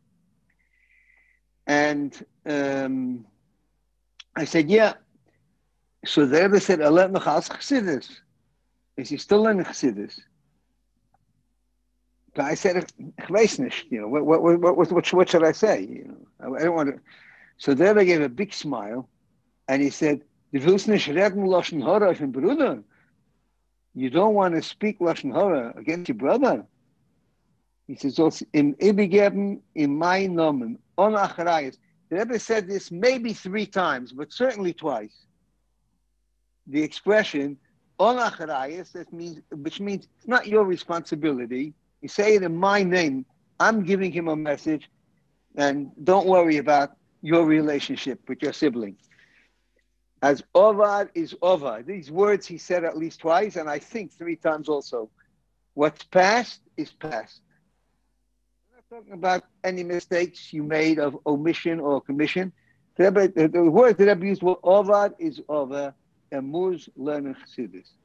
Now, and what reminded me of this tonight is that Rabbi Phaltiel mentioned all the different ways that the Rebbe said to me to tell my brother that Chassidus is available in Hebrew and Yiddish.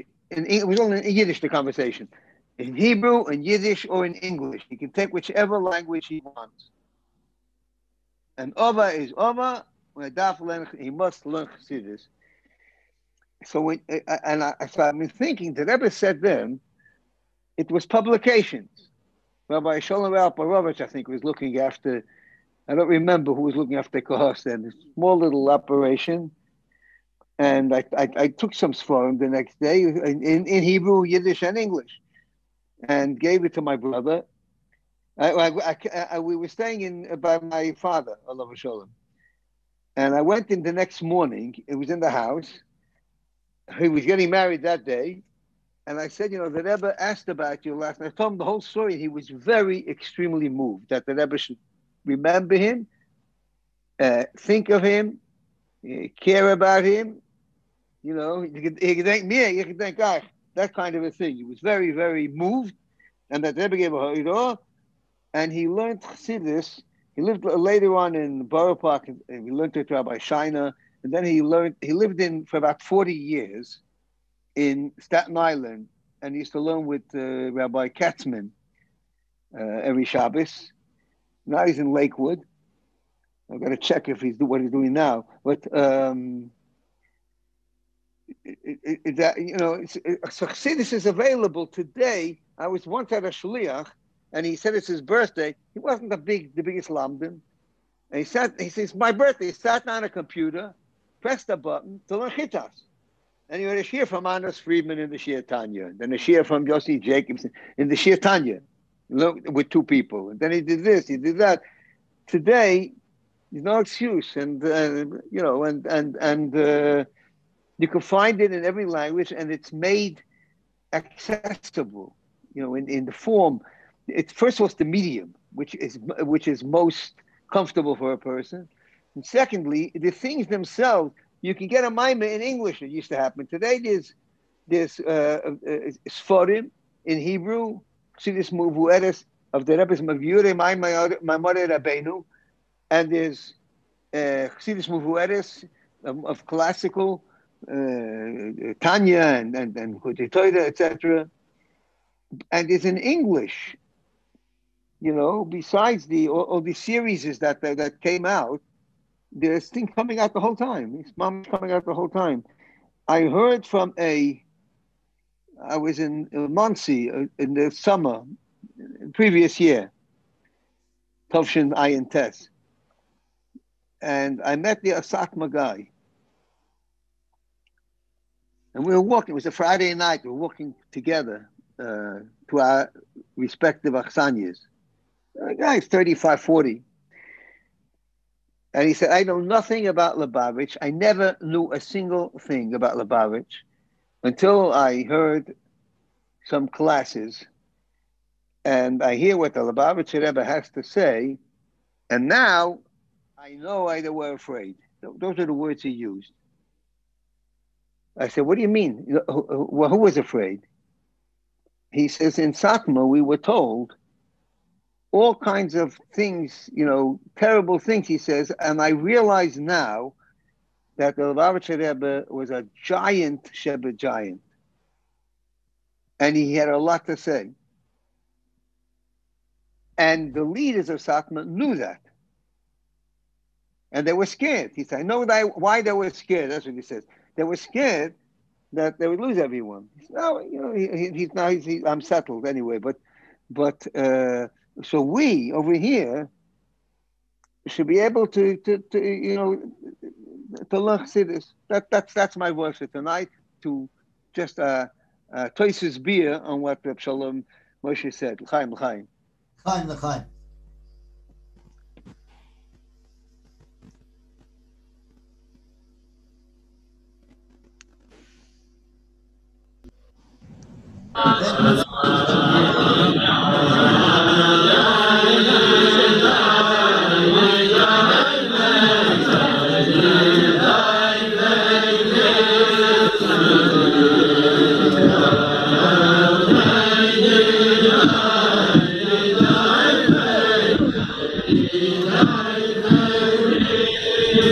Yeah.